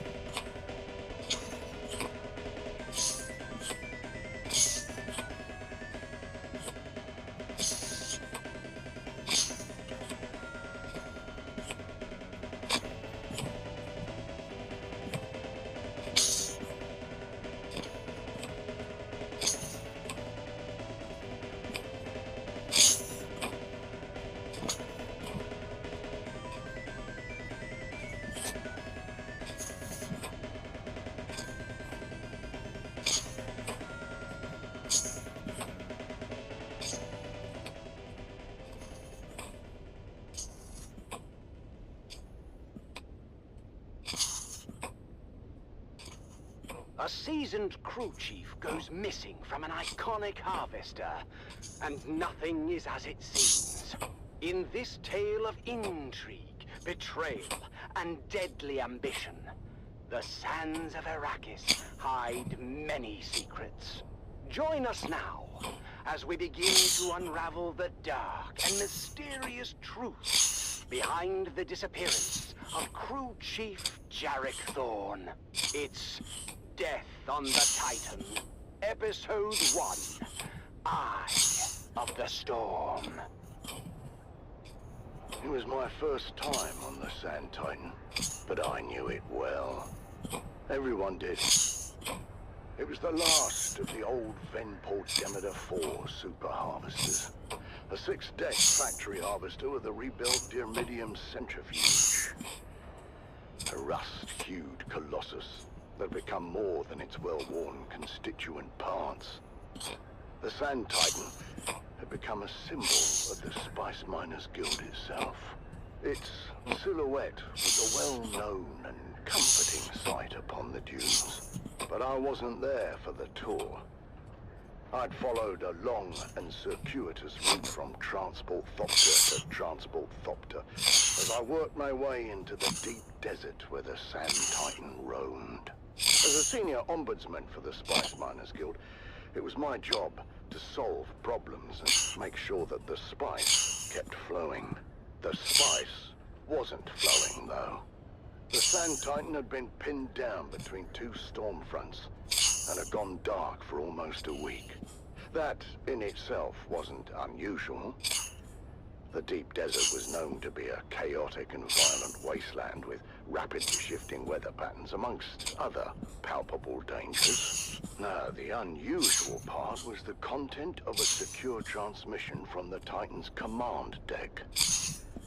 It turns out there'd been a suspicious death on the Great Harvester, and the crew was paralyzed with anger and fear. Unfortunately, anger and fear are bad for production.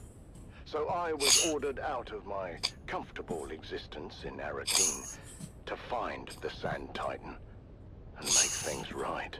As the last leg of my fragmented journey neared its completion, I examined Chief Thorne's guild record once more. Chief Thorne was a man of discipline and was well regarded by his crew. By all accounts, Thorne wasn't one to shirk his responsibilities or fail in his duties.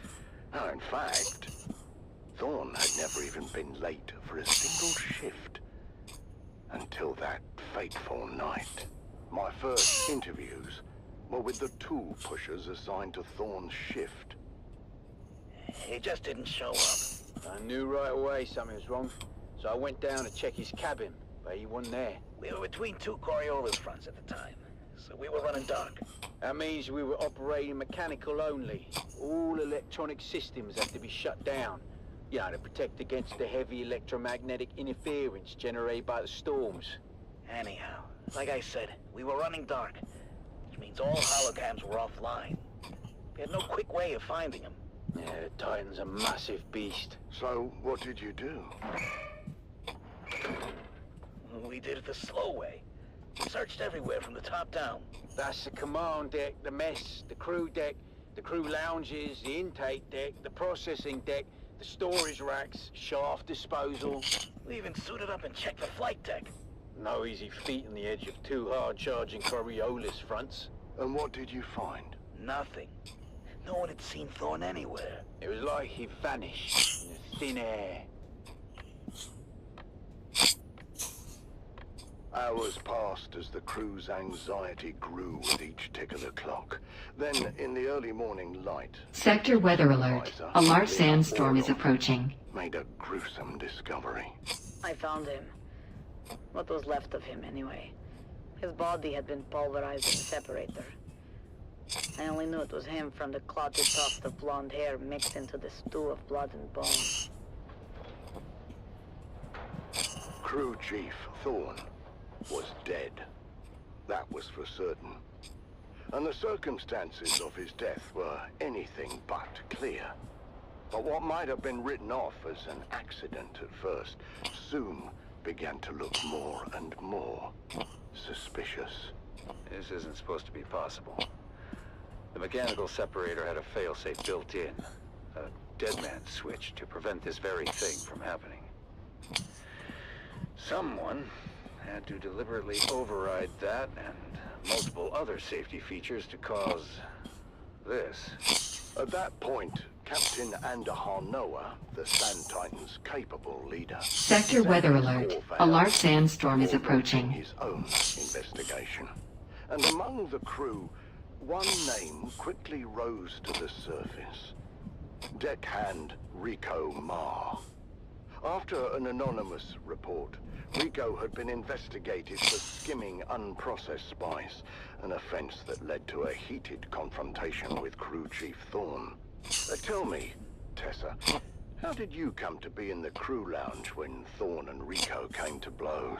It was Captain Noah's Oath Day. I was passing through the lounge on my way to pick up the cake. And what did you see when you got there? Thorne and Rico going at it. Well, there was a lot of yelling at first, but it got physical quick. I mean, Rico was a big guy, but Thorne knew how to fight and laid a beating on Rico. He separated them before it got too bad, but you can see for yourself. The holocam caught the last part. You think you can humiliate me like this? I'll be shitting teeth for a month. Count yourself lucky, thief. In the old days, they would have fed you through the mechanical separator. I have no bloody idea how that got there. I've never seen that before. The incident... Sector weather alert. A large sandstorm is approaching. But the tension between Thorne and Rico was palpable. Was it enough to drive Rico Ma to murder? That's what I was working to find out. I was shift supervisor in Chief Thorne's next rotation. And how would you characterize Thorne's state of mind? Thorne was worried. He didn't report the fight with Rico straight away, which is weird for such a straight arrow. What happened next? We don't know all the details, but holocam coverage tracked Rico to Thorne's cabin later the same night. There was some kind of second altercation. Did Rico have an alibi for the time of Thorne's disappearance? No, he didn't. He claimed he was in his quarters the whole time. But the storm front had closed in and we were running dark. There was no way to confirm his location with the holocams. So, with suspicions mounting against the deckhand, Captain Noah ordered Rico Ma to the brig. And what we found next raised even more questions. What am I looking at? That's a mnemonic film wire containing a coded message to Thorne. I knew exactly what it was, but I wanted to learn what the shift supervisor knew. Far as we could tell, the code was based on old cipher used by Atreides signal intelligence. The plot was thickening. Why was Thorne receiving secret messages from the Atreides? And why was that message in Rico's possession?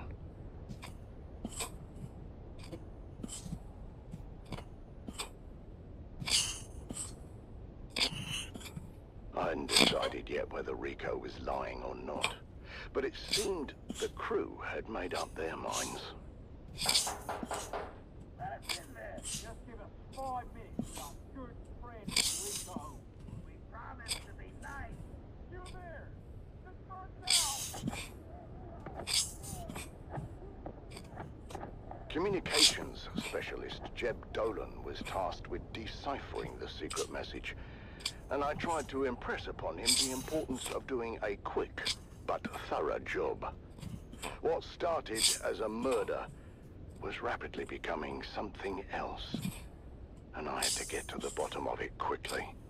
The Spice Miners Guild had a mandate to remain neutral in the ongoing war of assassins, and had successfully done so. Thus far, or had we?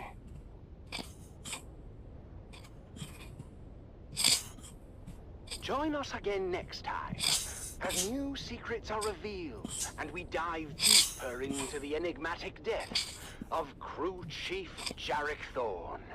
But until then, stay vigilant and watch the sands, until death on the Titan returns.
tuned to Harvester Radio, the Dune Man source for bulletins, weather, and all matters of import to the Spice Miners Guild. Next on Harvester Radio, it's Dune Sea Dispatches with Violetta May.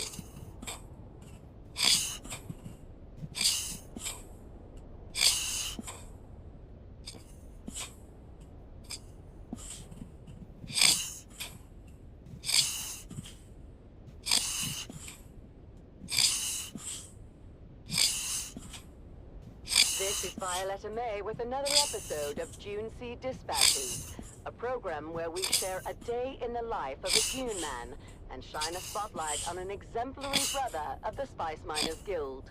Today we have a very special episode as we journey deep into the Habaria Erg, where we join Harvest Crew AD-377 and their star-crossed crew chief, Keith Valari.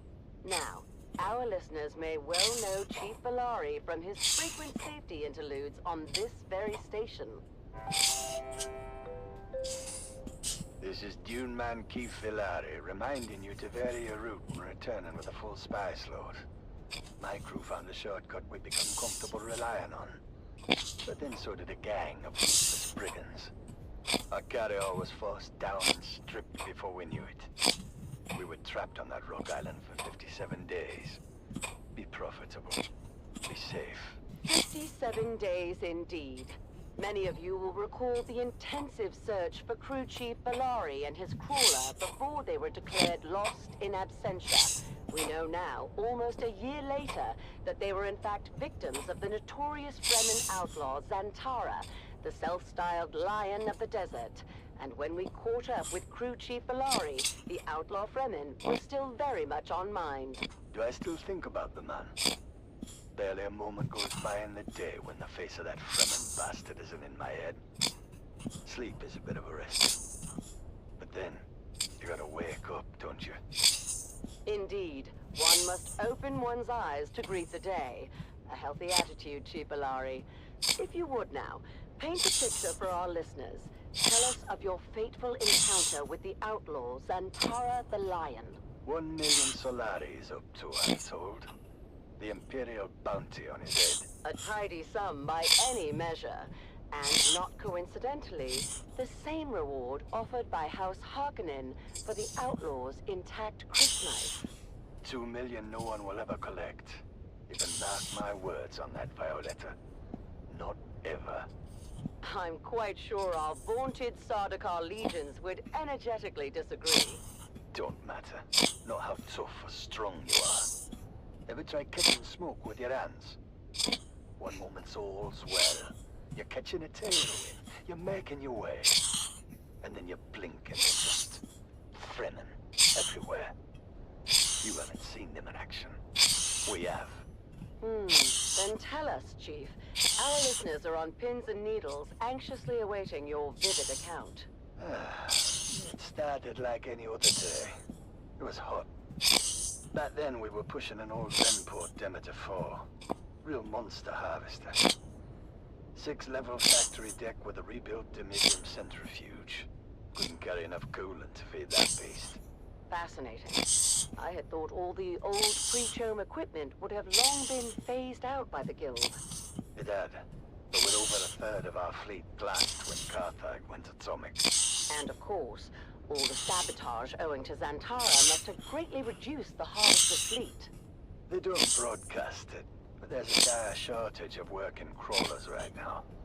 We're doing our best to keep the lads on the sands. The Guild has been forced to recommission some very old equipment. The spice must flow.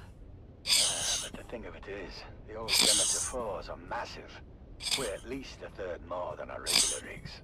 Fascinating. Do Guild planners factor that into their calculations when tasking crews and setting quotas? If only. We could use a few mentats on the payroll, come to think, but no. We're supplied with a grid reference, and the firm understanding that we won't come home without a full load. How we get there is up to us. So you found your spot, filled your containers with spice, and then... This is where it gets sticky. It's easier to judge us after the fact for not varying our route as the safety spot says. But the fact is, as we explained to the Guild Ombudsman, there was only one place wide enough for us to hold the old crawler through that section of mountains. And Zantara was waiting. Aye, we did what we could. Varied our schedule, deployed additional air support. But they didn't come from the sky that day. They didn't? As I said, the only way to pass through that mountain sector was a certain gap in the rock. And that's where they hit us. Perched up on the canyon walls like great brown spiders. Can't imagine how long they've been waiting there. Boarded us as we sailed by. Easy as stepping onto a passing boat. Brazen. A daring piece of work, if you ask me. I could admire the brass of it if it wasn't happening to us. But we met him head on, for all the chance we stood. See, the dervish is born with the dagger in his hand, and a hatred for all outsiders. Our exterior team didn't stand a chance. Didn't even get off the alarm. We didn't know we were boarded till they were already on the control deck. By then it was too late. There were only 13 of us left, from a crew of 127. A tragic loss of equipment. And personnel. They took us into the deep desert, and dropped us from a scoop hatch. Dropped, you say? From on high? Not too high. And a mostly soft landing. Well, that's something. Unfortunately, the closest hard ground was more than a kilometer away. Oh dear. The first worm must have been there already. Wasn't even a big one, but it took 3 of us straight away. The beast barely had time to dive before we spotted 2, then 3, then 4 more trails in the sand coming right for us. What did you do? The only thing we could do. Run.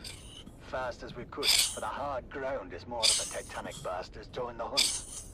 By the time we made the Rock Island, we counted at least 22 trails in our wake. But you made it. 7 did, down from 13.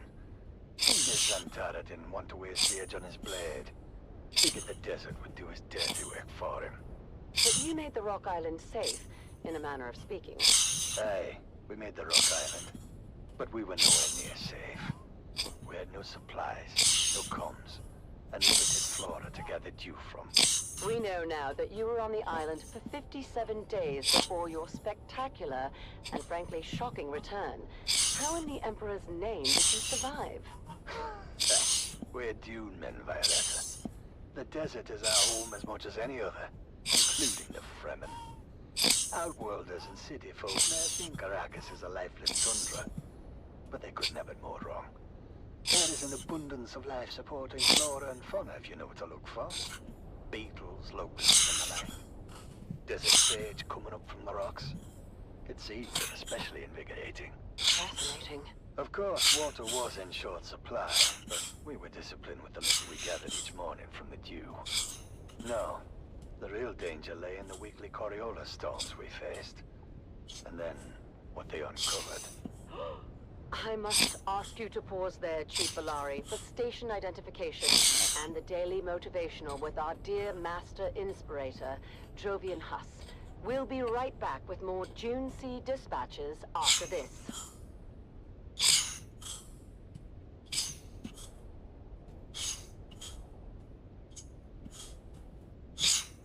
This is Harvester Radio, the voice of the Spice Miners Guild. Broadcasting from Hephaeston Depository at frequency 732.4 on your local Communinet dial. And now, the Daily Motivational with Master Inspirator Jovian Huss. This is your Master Inspirator with the Daily Motivational. Today we remember that we must suffer the pains of discipline, or we must face the pain of consequence.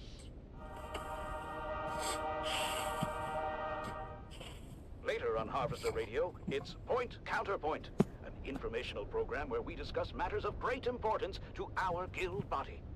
And then, it's the Highliner Report, where we examine current events from across the Imperium.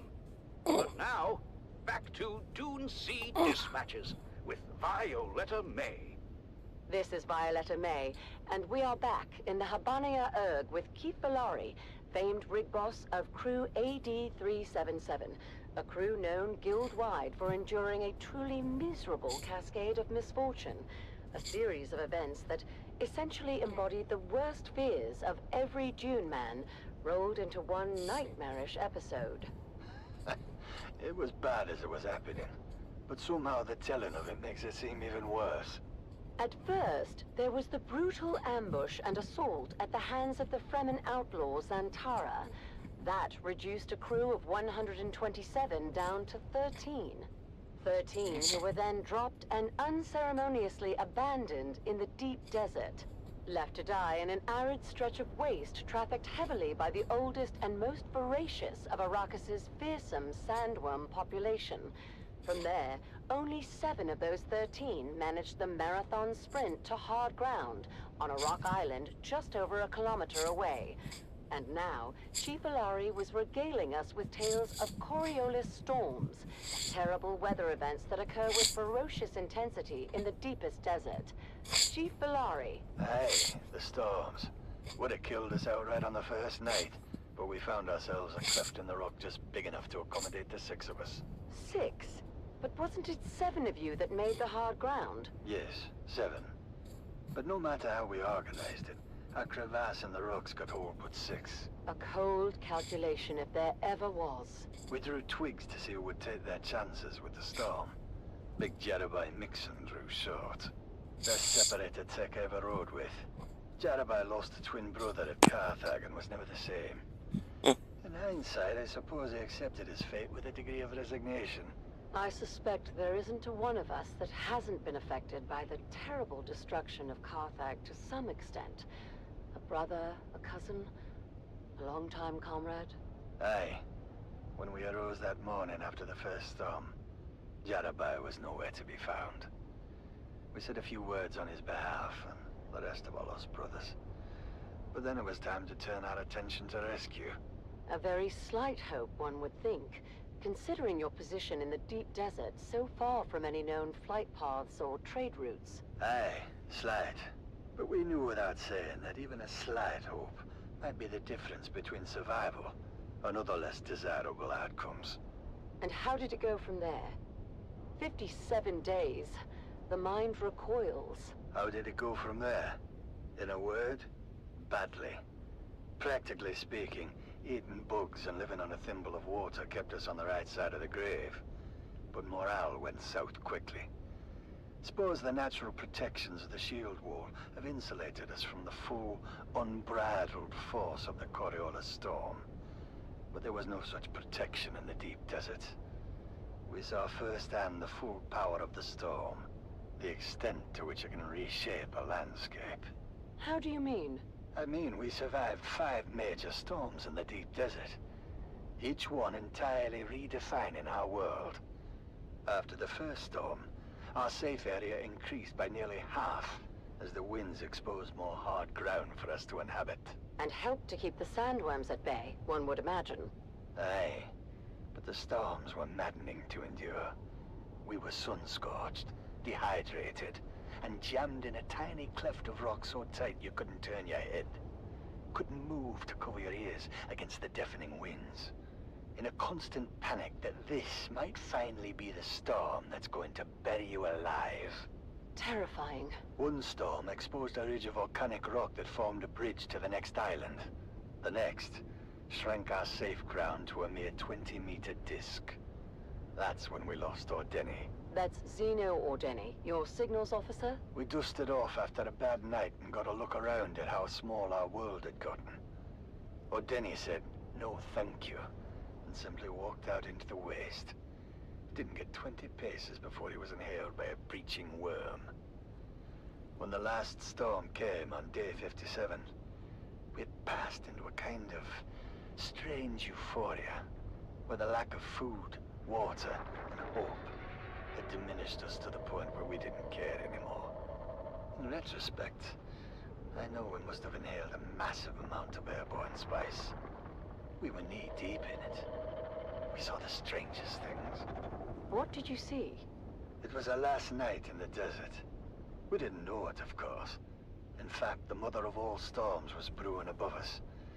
I think we had all independently come to the conclusion that, We weren't going to survive the night. But in that tripped-out, spice-addled state, didn't seem to bother us. Not until we were buried alive. It happened fast. Our cleft filled with sand and dust, and suddenly our survival instincts kicked back in as we choked down mouthfuls of grit.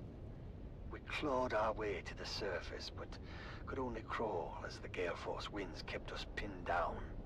Our rock island had been reduced to a single projection, which we foolishly clung to considering all the static electricity arcing around us. But that's when we saw it. A light in the distance. Took us a while to acknowledge it, since we all thought it part of our own personal hallucinations. But once we collectively established what we were seeing, we went for it. Longest 500-meter crawl in history. When we got there, only Tom, Tenny, and I were left. What happened to the other 3? Dunno. They just weren't with us.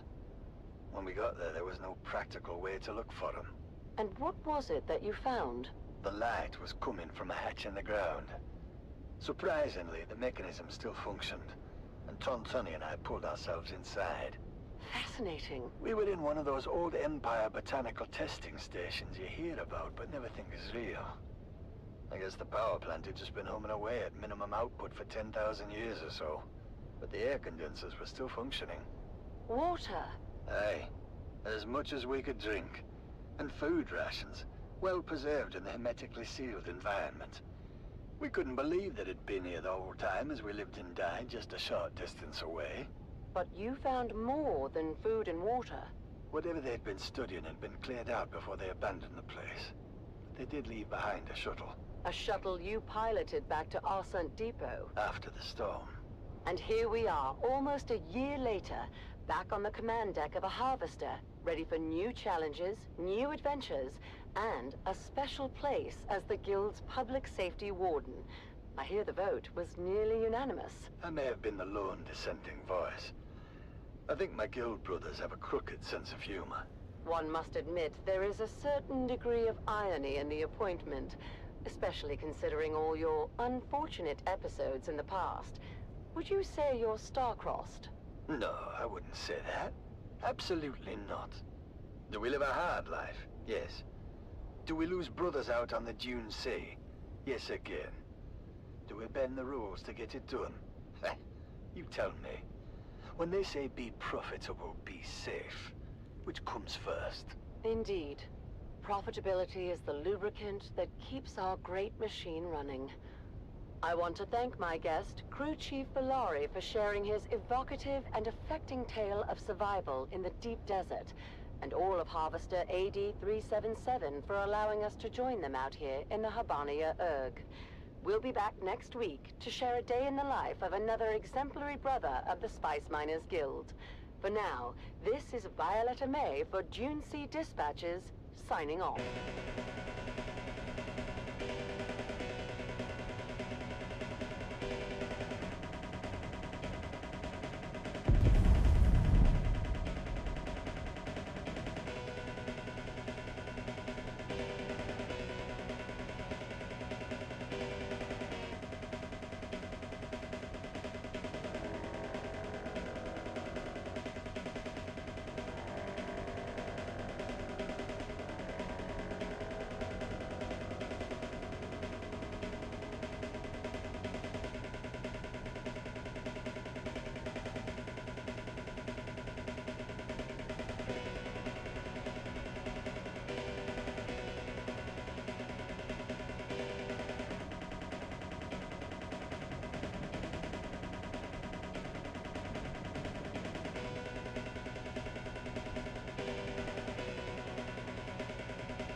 This is your master inspirator with the daily motivational.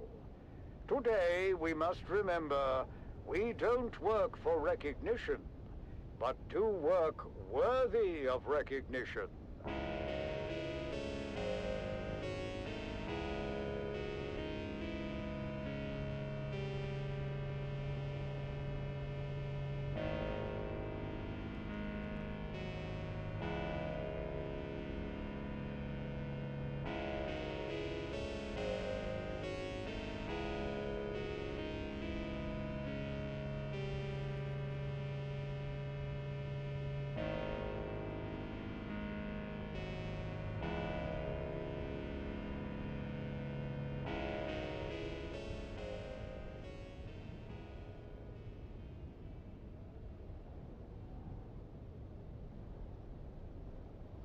You're tuned to Harvester Radio, the Dune Man's source for bulletins, weather, and all matters of import to the Spice Miners Guild. Next on Harvester Radio, it's Dune Sea Dispatches with Corbin Dane.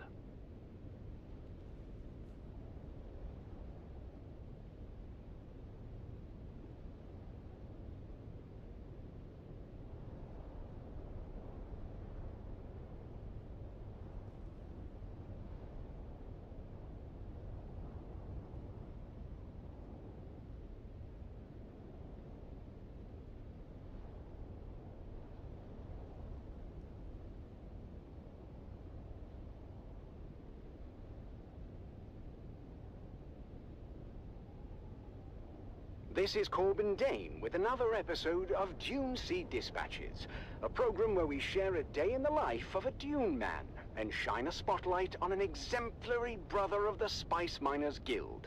Today, we're taking you aboard the last operational mega harvester, the Sand Titan, to explore the unique culture and tradition